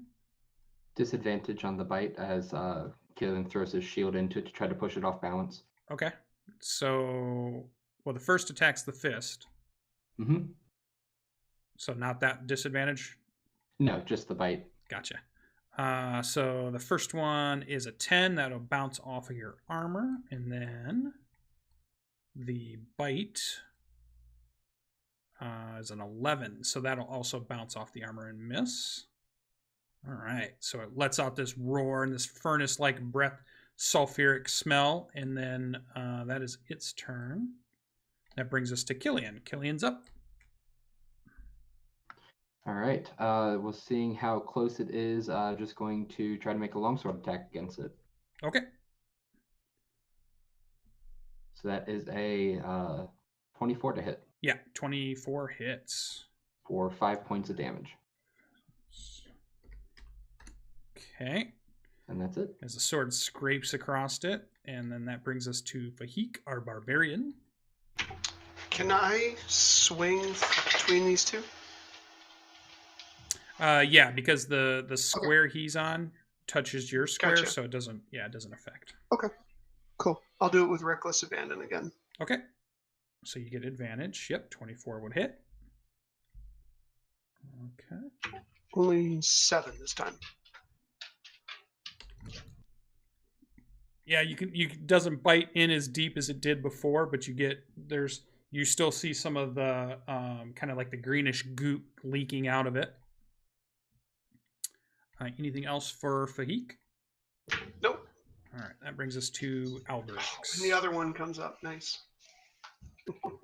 As the creature turns to face him, I'm going to do an underhanded thrust to try to catch it in the armpit.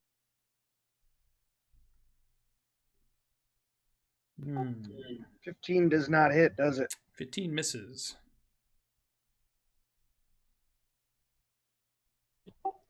That is my turn. All right, creature. So 5, 10, 15, 20. 10, 20, 30, 40. Oh, actually, 5, 10, 5, 10, 15, 20, 25, 30. All right. So you see this creature leap into the air. It's like an enormous jump. And it moves. 5, 10. Is it 150 feet? I get a vision of like the Hulk slamming down with And his it fist. just crashes down next to Fahik. Like a comet coming out of the sky. Water's everywhere. The ground rumbles. You have to kind of catch yourself, and then it takes its 2 swings here. So let's go with a fist, normal attack. So it rolls an 18. Okay. Yep. Okay, so The 5. bite is at disadvantage. Oh, As okay. I'm going to throw my shield around Faik, seeing it jump over. Okay. Is this your reaction? Yes, and I just had my turn before Oh yeah, since the yeah. last So one. it worked out good. Okay, so 5 bludgeoning damage. It gets halved into 2 bludgeoning damage. We're rounding down on the halves, and then let's move it over to disadvantage. Let's try to bite again here. Yeah, it doesn't get through your armor on. Oh, but it cancels out. So it'd be a 12, but I don't think a 12 gets through your armor. 12 won't get through. Yeah. Okay.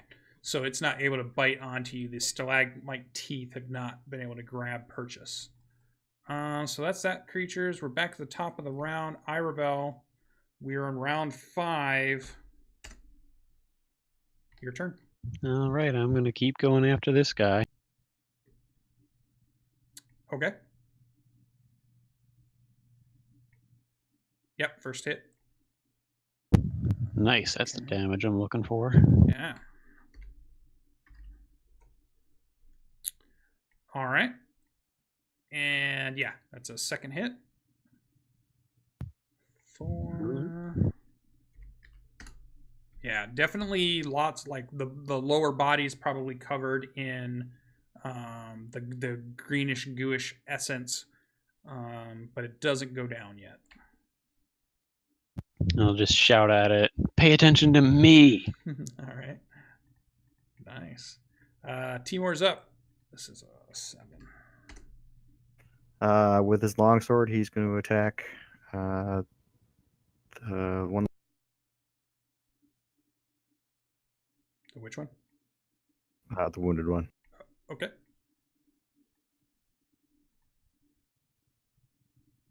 There's the rolls I'm used to. There they are.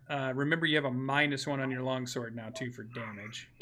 Attaboy. Fixed. This will move this to a 6 now. Any other action or bonus action? Yeah, he'll move. Nah, he'll stay there. He's good. Okay. That brings us to this guy.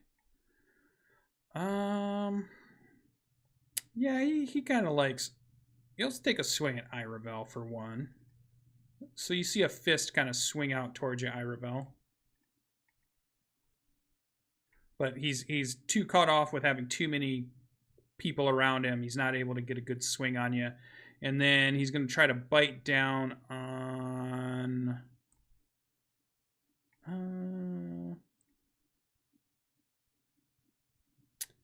probably the paladin who did a big hit on him 1 turn ago. No, because he just missed. We'll try Fahik. We'll try to bite Fahik. So here comes a bite for Fahik. 18? Yep. So 5 piercing. So have that down to a 2 for piercing, but you will take 4 poison damage.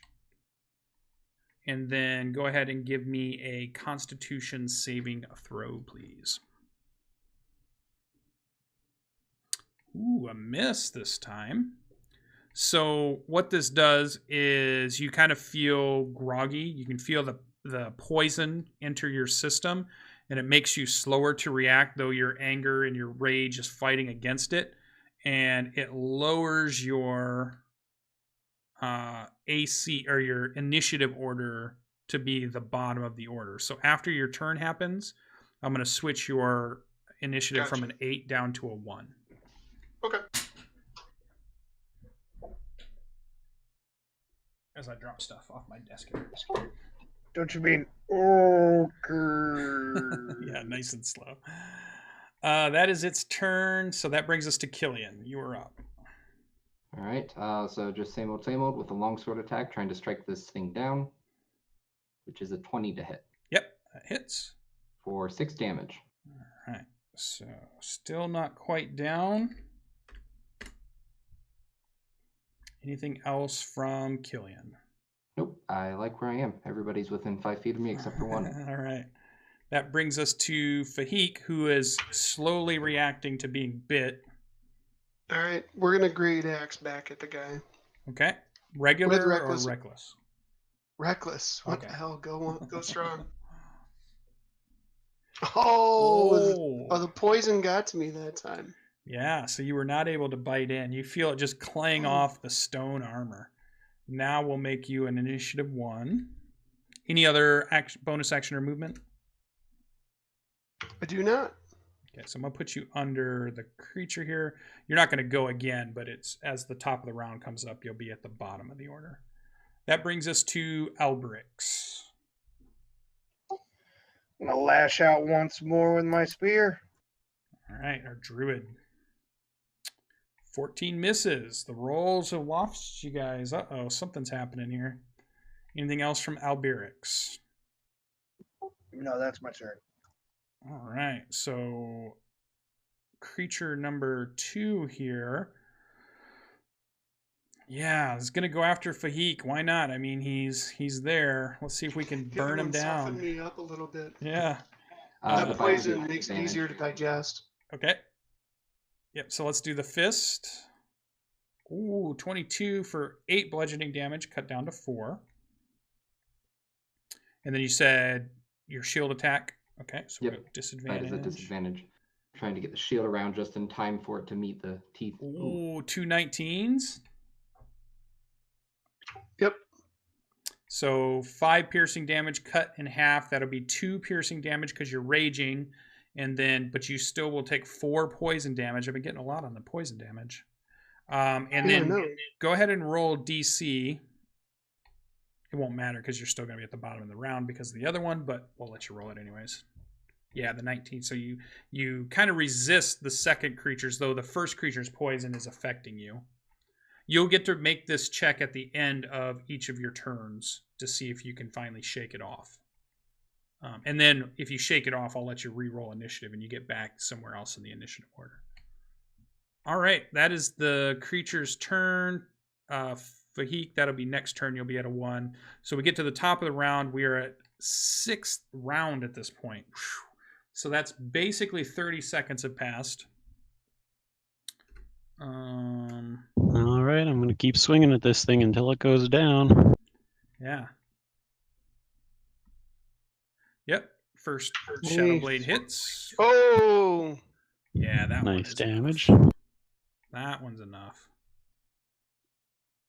So that one crumbles, falls into the water, spraying brackish green water and slime all over you guys as it crashes to the ground. All right, and I'll swing around to the other guy to make my bonus action attack. Okay. Yeah, you can get 10, 20. Yeah, you can get 30 feet. You kind of scrabble along the slippery kind of slope of this. You're not standing on good footing, but you go ahead and make your swing, and a 22 will hit. Or 24. So 2 piercing damage. And by now, all of you have recognized that the weapons you're using for the most part are not having as much effect as the magic that's happening. Seems to be damaging these magical constructs more. Though your weapons are chipping away, they're not doing heaps of damage. So it's clear this thing is resisting in some way most of your weapon attacks. Okay. So that I already changed blade. Since it seemed to work the last time, I'll just shout at it, and same as I did before, and say, "Hey, over here!" All right. That brings us to Timor. Timor's up. All right. Seeing that Farik is in such dire circumstances, but recognizing that he is absolutely frothing at the mouth, I'm just going to touch him on the back as gently as possible, cure his poison, and give him another 7. Nice, thank you. Okay, and you're doing that with... Lay on hands. There you go. Yep, put it in the chat for me. Who's the best paladin? He turns around and hits you with his axe. All right, sweet. Okay. It's funny you say that because I've seen that happen in melees a lot. Yeah. What are you doing touching me? All right, Bless is down to 5. That brings us to Killian. Killian's up. All right. So, with the one thing left, Keelan is just going to basically try to give Faik a pep talk a little bit, as he's just kind of like tap him on the back a little bit. He's casting Cure Wounds.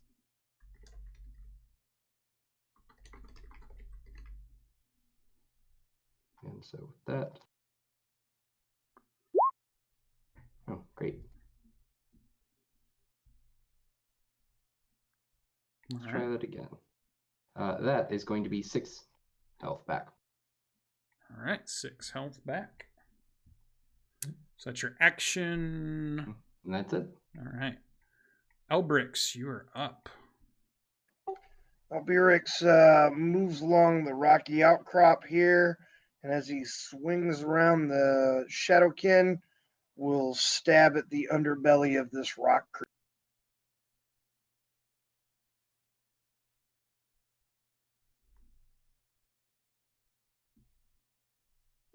With another bullshit roll. So close, but not quite. All right, so it skips off the stone armor of this creature. And that brings us to, in fact, that creature. I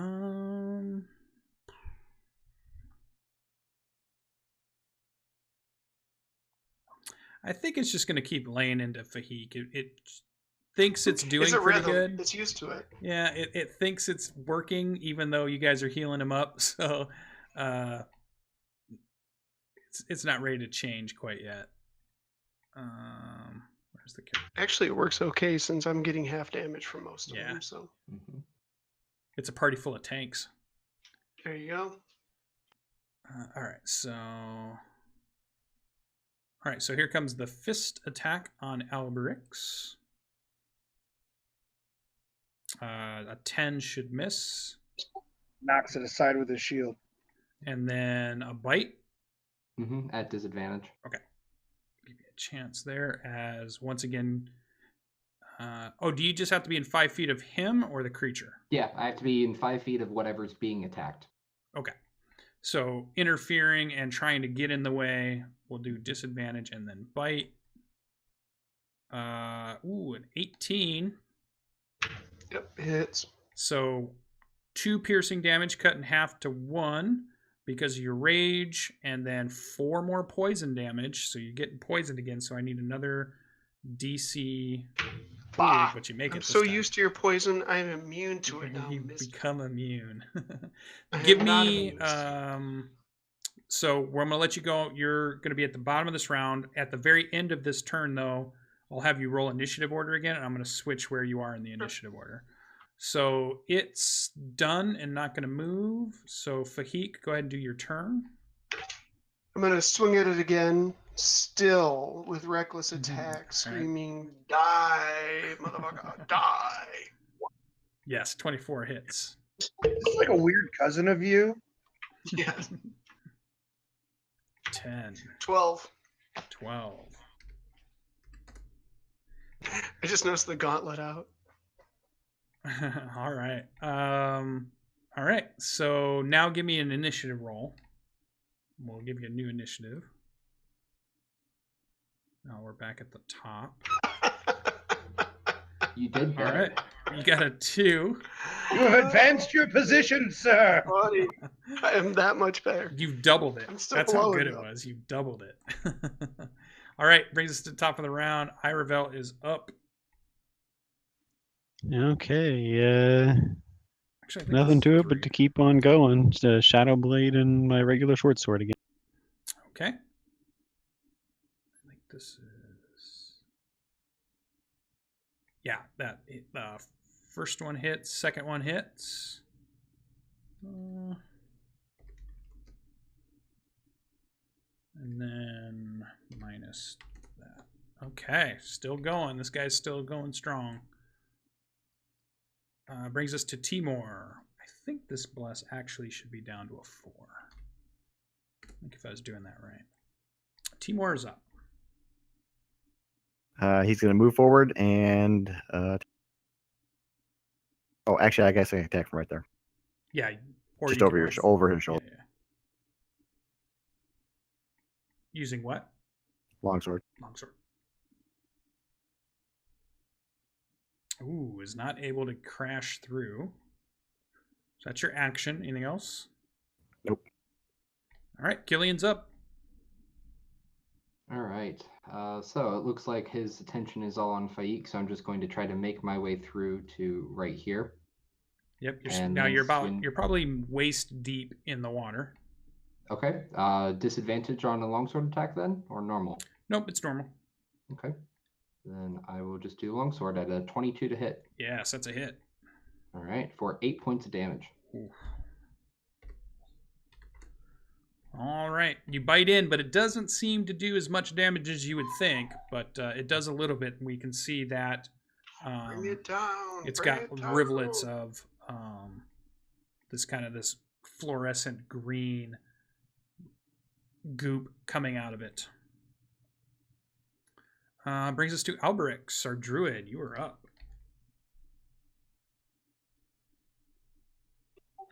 Alberix will go ahead and strike once more.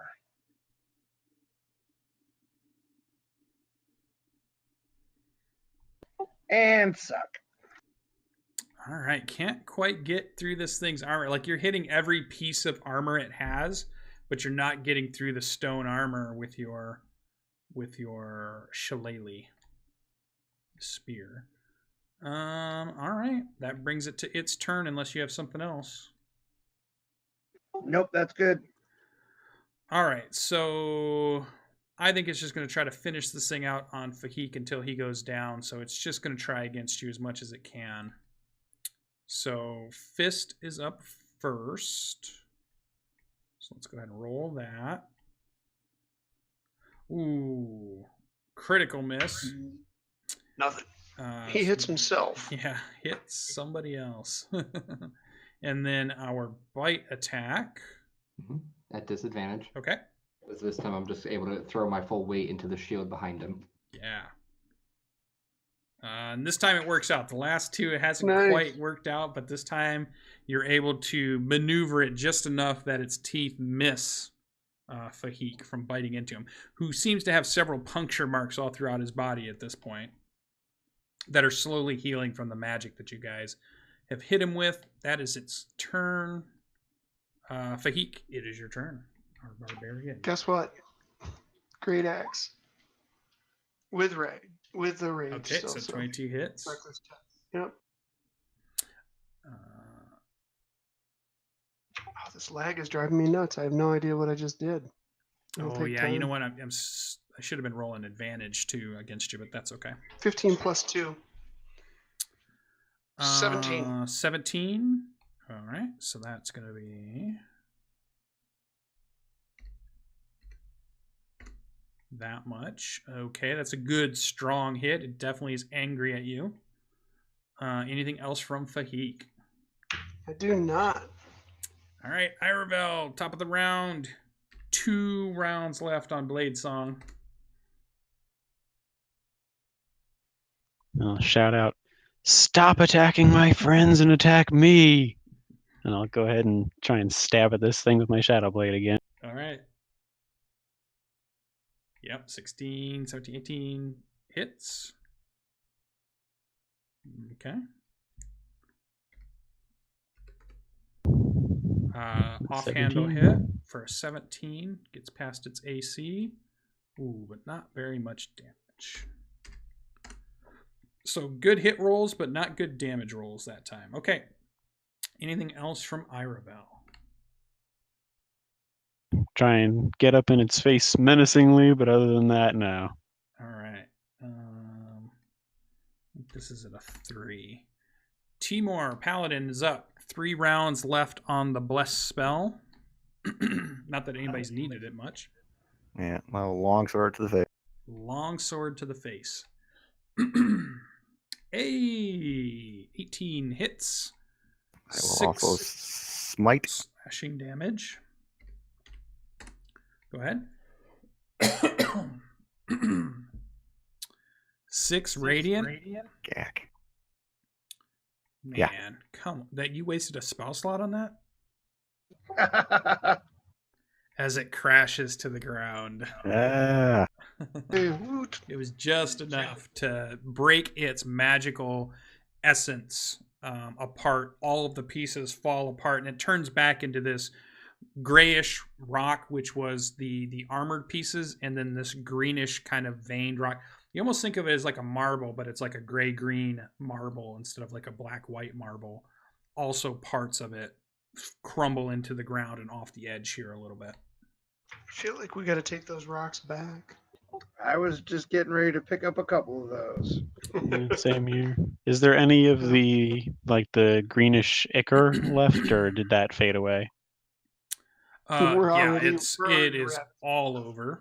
We're out of turn initiative at this point, and all of you can kind of feel your skin burning a little bit from the water and the splash of this stuff's essence of whatever it is. I mean, blood, if you would want to call it that, has gotten onto you in the armor, and whatever kind of flesh it touches has almost like a rash on it.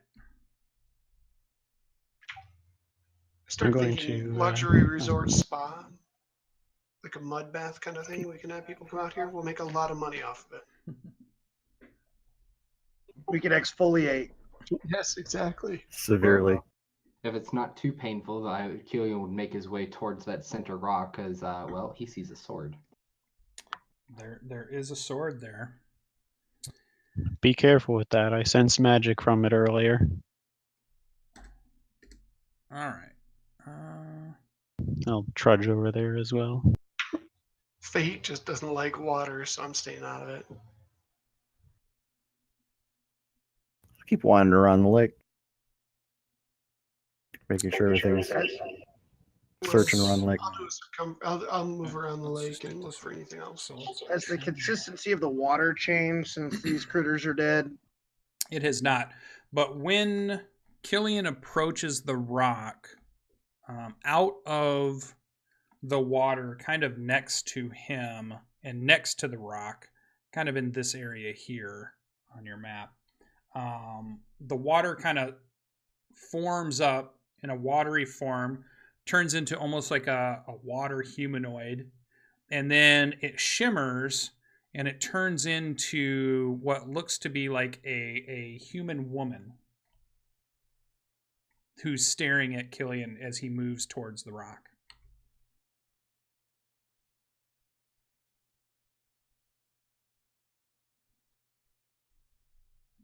His hand is probably already reaching for the sword, so he would just like pause and just look over at her. It's like, hi. Yours? Is your hand on your sword or not? No, it was reaching towards the sword in the rock. Oh, okay. What are your weapons out? No. Okay. Not if I was about to get a new sword. And what are the languages you speak? Just Common and Dwarvish. Common and Dwarvish. All right. Ooh, I also know Draconic. Ooh, that'd be a good one for last adventure. All right, so she kind of looks to you, and she looks at the sword, and she says, kind of in a melodious kind of voice, that is the champion's sword. I'd look around. It's like, is the champion here? She just gives you a smile.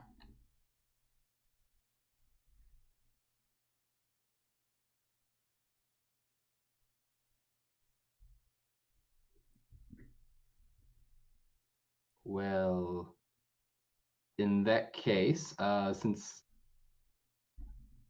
I'm just watching you. take it and protect the people of this land with it, I mean, my guess is that would have helped a lot more against those creatures. You see her kind of take in your language, and you kind of maybe get the sense that she understands you, but it takes a second for her to interpret your words. Like, it's probably not her language, though she is speaking it back to you. And it's got a weird kind of tilting accent to it. And your celestial sense has gone off on the radar. Like, it's just like pinging a 10 at this point for both you and Timor. And she says, if you can take it, you may use it. Timor's just going to nod to you and give you the chin up, the try. Killian would just look over at her and just be like, and who are you?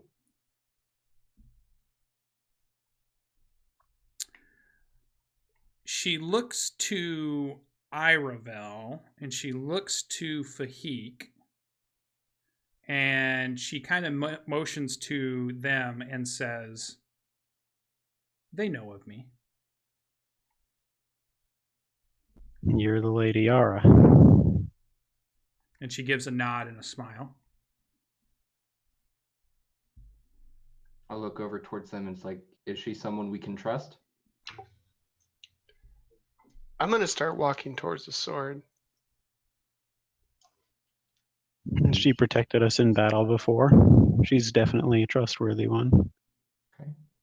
Okay. Hearing that keyword protection, then Killian would try to grab for the sword. All right. Who is your god and what is your alignment? I do not have a god currently. That sounds like a problem for a paladin. It's actually not, but according to the rule. Maybe in Chris Perkins' He's one of those world, atheiist paladins of the Church of Atheism. but not It works. this. Yeah. With their flying spaghetti Night I'm of monsters. Latter-day spiritual, Saints. not religious. Yeah. Timor's apparently you going have to watch kids the that whole don't thing. worship a god. He's a non-denominational paladin. He's open to any faith. Worships at but- the Tabernacle Bar and Grill. All right. So you have no god, but what was your alignment? Lawful good. Lawful good. All right. So you pull on the sword and it does not budge.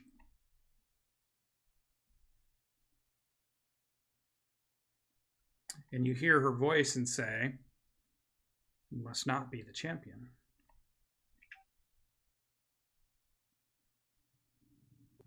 Wah, wah, wah. All right, May I I'll step attempt to back. draw it? Iravel's going to step forward.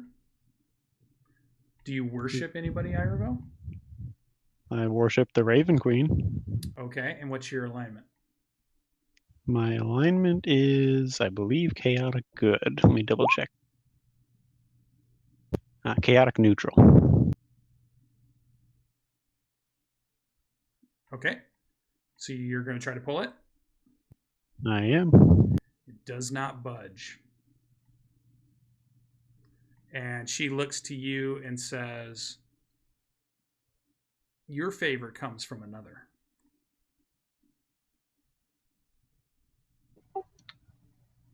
Go on, Timur. I'm gonna try. Do it, Oh, you mustached man. I'm gonna keep looking at the rest of the group. I'm gonna try it. All right, so we have Fahik stands up strong, muscles bulging. Who do you worship, Fahik, if any?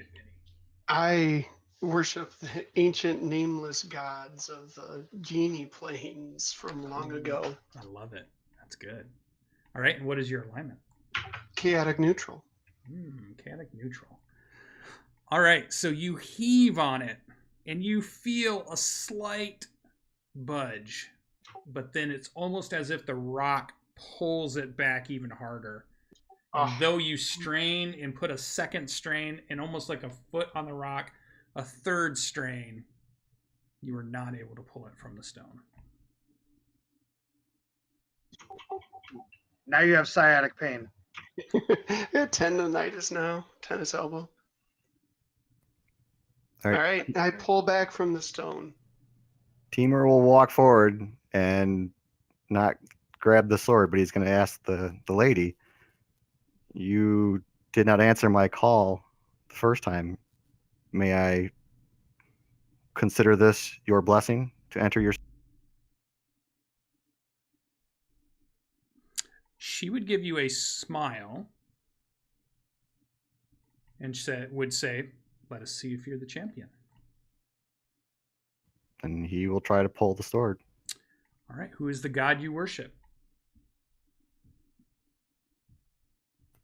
Technically, I guess her, but he hasn't heard the voice.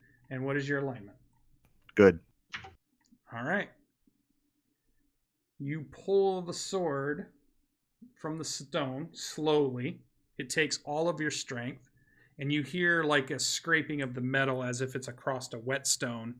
And as the sword pulls from the stone free, you notice all of the water turns a crystal blue color, and the stone dissolves. The greenish grayish stone that was polluting it dissolves and disappears, and it turns back into bluish water. Then I will kneel before her and give thanks. Oh, shoot. Token layer. And let me fix it a second here. Beorix will fight the urge to start a slow clap. Who does it? Out of hell. Who does Alberix worship? Currently, Alberix is very suspects of gods, having lived in close proximity of them. I don't know that he does. What's your alignment? Chaotic neutral. Ooh, all right. All right, so you now have, and let me show you this. Let me put this in the, let me edit it. All players. That is the sword you pull from the stone.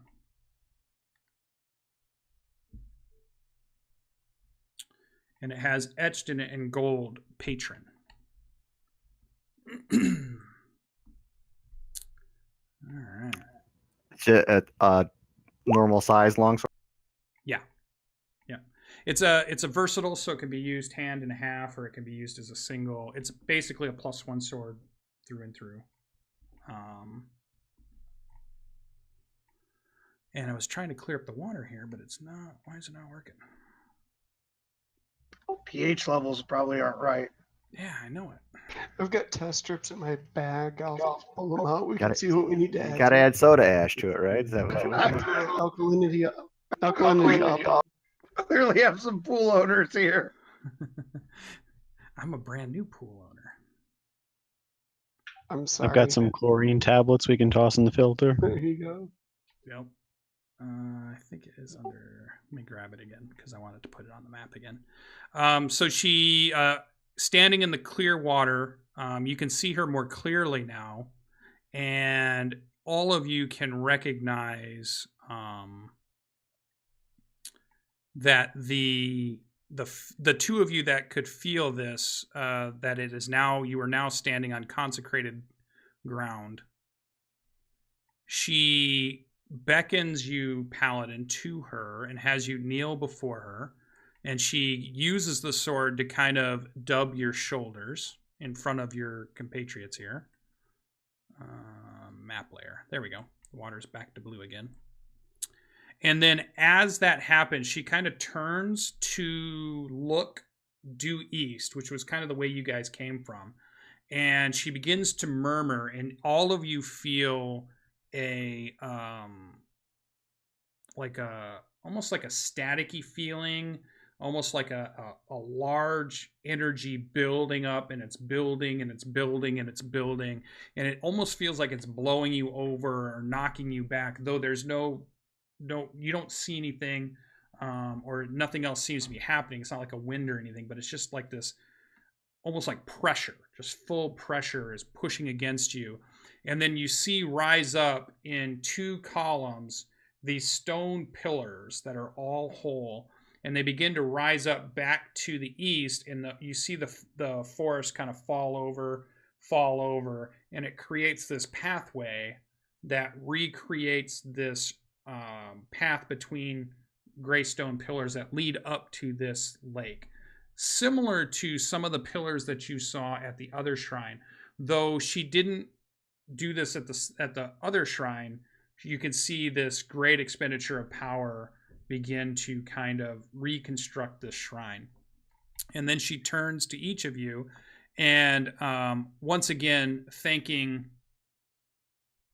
the ability that she is getting just a sliver of her power back that she thought was all had been lost, and that the was almost wiped from this land from all of memory, but now is beginning to feel connections with the peoples that are here in this land. And then privately, she's kind of staring into the eyes of Timor here, and you get nobody else can hear this but Timor, and you hear her voice charge you with, it is your duty to continue to repair the shrines that you come across in your travels.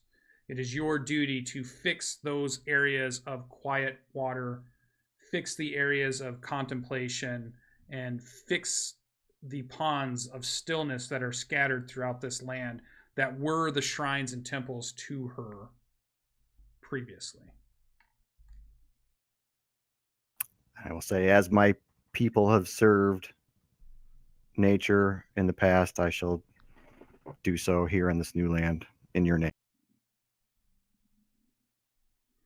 And with that, again, this conversation happens between those two. You guys don't hear it. You know there's something going on with the way that there's like this big pause.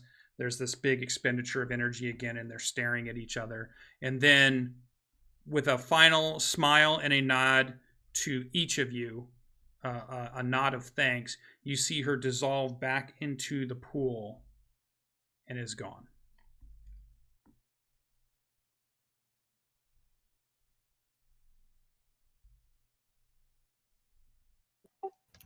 I sheathed that sword. Well, I'll continue one more search of the area, grab some of the green rocks that came out of the things we fought. There are no green and look rocks for anything else around. Anywhere. Oh, they're all gone? They're all gone. They've dissolved into the consecrated water.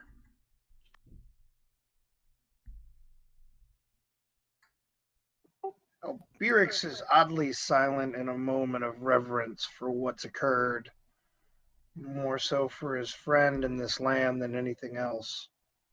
Gentlemen, I apologize for the lack of gold that this expedition has returned, but the richness that I have been given cannot be measured. Yeah, one of us will sleep better tonight. I start to head back to town. So a god of fire and a god of water. Well, at least we didn't have to kill each other this time.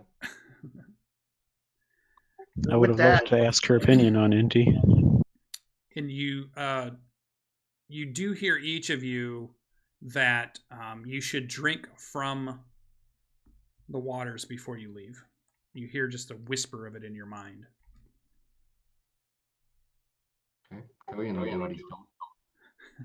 And you recognize that it's as if you've had a long rest and your exhaustion is gone, and you feel as if you've had a full meal and fully hydrated. So it's as if you were completely sated. Really not bad. And then you begin your travel back, and your way back is actually quicker than your way there. It is easier for you to use the landmarks of the mountain and the correct directions, and you're able to make it back to town pretty quickly. It's only been about a 5-day trip for you guys as you return home and you return to your rooms or the tavern itself. And that is where we shall conclude tonight's episode. Nice.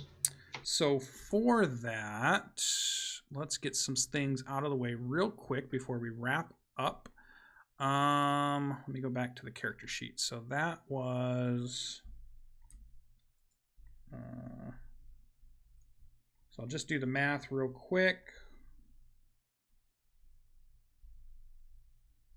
But there's 5 of you. 1, 2, 3, 4, 5. What were those? They were a construct, a magical construct. You're not sure what to call them, so you can just give them a name at this point. Completely out of character and off the book, I was using the gargoyle stats, which was pretty cool, which is why they could fly 60 feet, but I used it as a jump. But you will have to investigate what they are. You can give them a name yourself. You don't know what they were or what they are. They are something. Somebody else will run into more of them, I'm sure. I say we call them poo stinkies. About something like sulfonites. I was going to say Fred, but Poo Stinkies works for me. The Corrosive earth PSs. as well. That bite was nasty. I know, halitosis poo stinkies. And The minus HPS XP for Albrix. We'll work on that name. Yeah, Let's table that discussion for the. Everybody would get 270 XP for this adventure. Remember that for 5 days, you would have used 5 rations. 4 because of the water. So you can use 4 rations. Make sure you rebuy up to 4 rations so you're back to full. And we had a fail, a crit fail. But then we had a pass. So Killian, you get to decide. Are you keeping the possible ruin that you spotted to this group? Or are you going to share it with the Rula? We'll share. All right, so you will get 25 gold pieces. She gives you 25 gold for telling her about what you saw. You also, Killian, will get an extra 25 XP for being the one that makes the roll. And you're charged with, to earn that XP, you must tell the story in the tavern in character.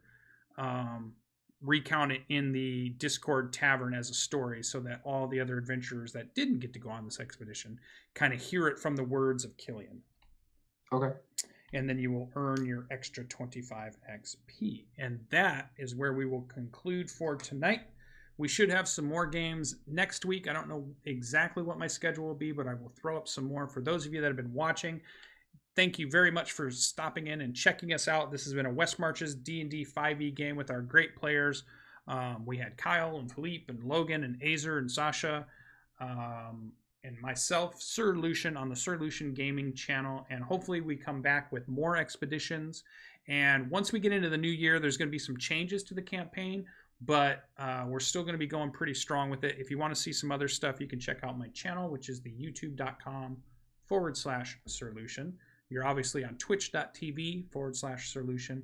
And if you want to just let us know about how you like the show or have any questions, you can contact me at SirLucien Gaming, all one word, and Twitter. And if you want to play in this game, you can sign up, send me a message saying you want to join in on this expedition or on this entire Seeking Revonar campaign, and I will send you the information so that you can go ahead and check it out. That's how Azer got in, that's how Killian got in, or Kyle got in, and even though the other three are my real life friends that are playing, that's how they kind of got in too. So it's even fans of the show can get in and play in this campaign world. So hopefully you had a great time. I hope to see you in the next one. Wave goodbye, everybody, as we go out. Bye.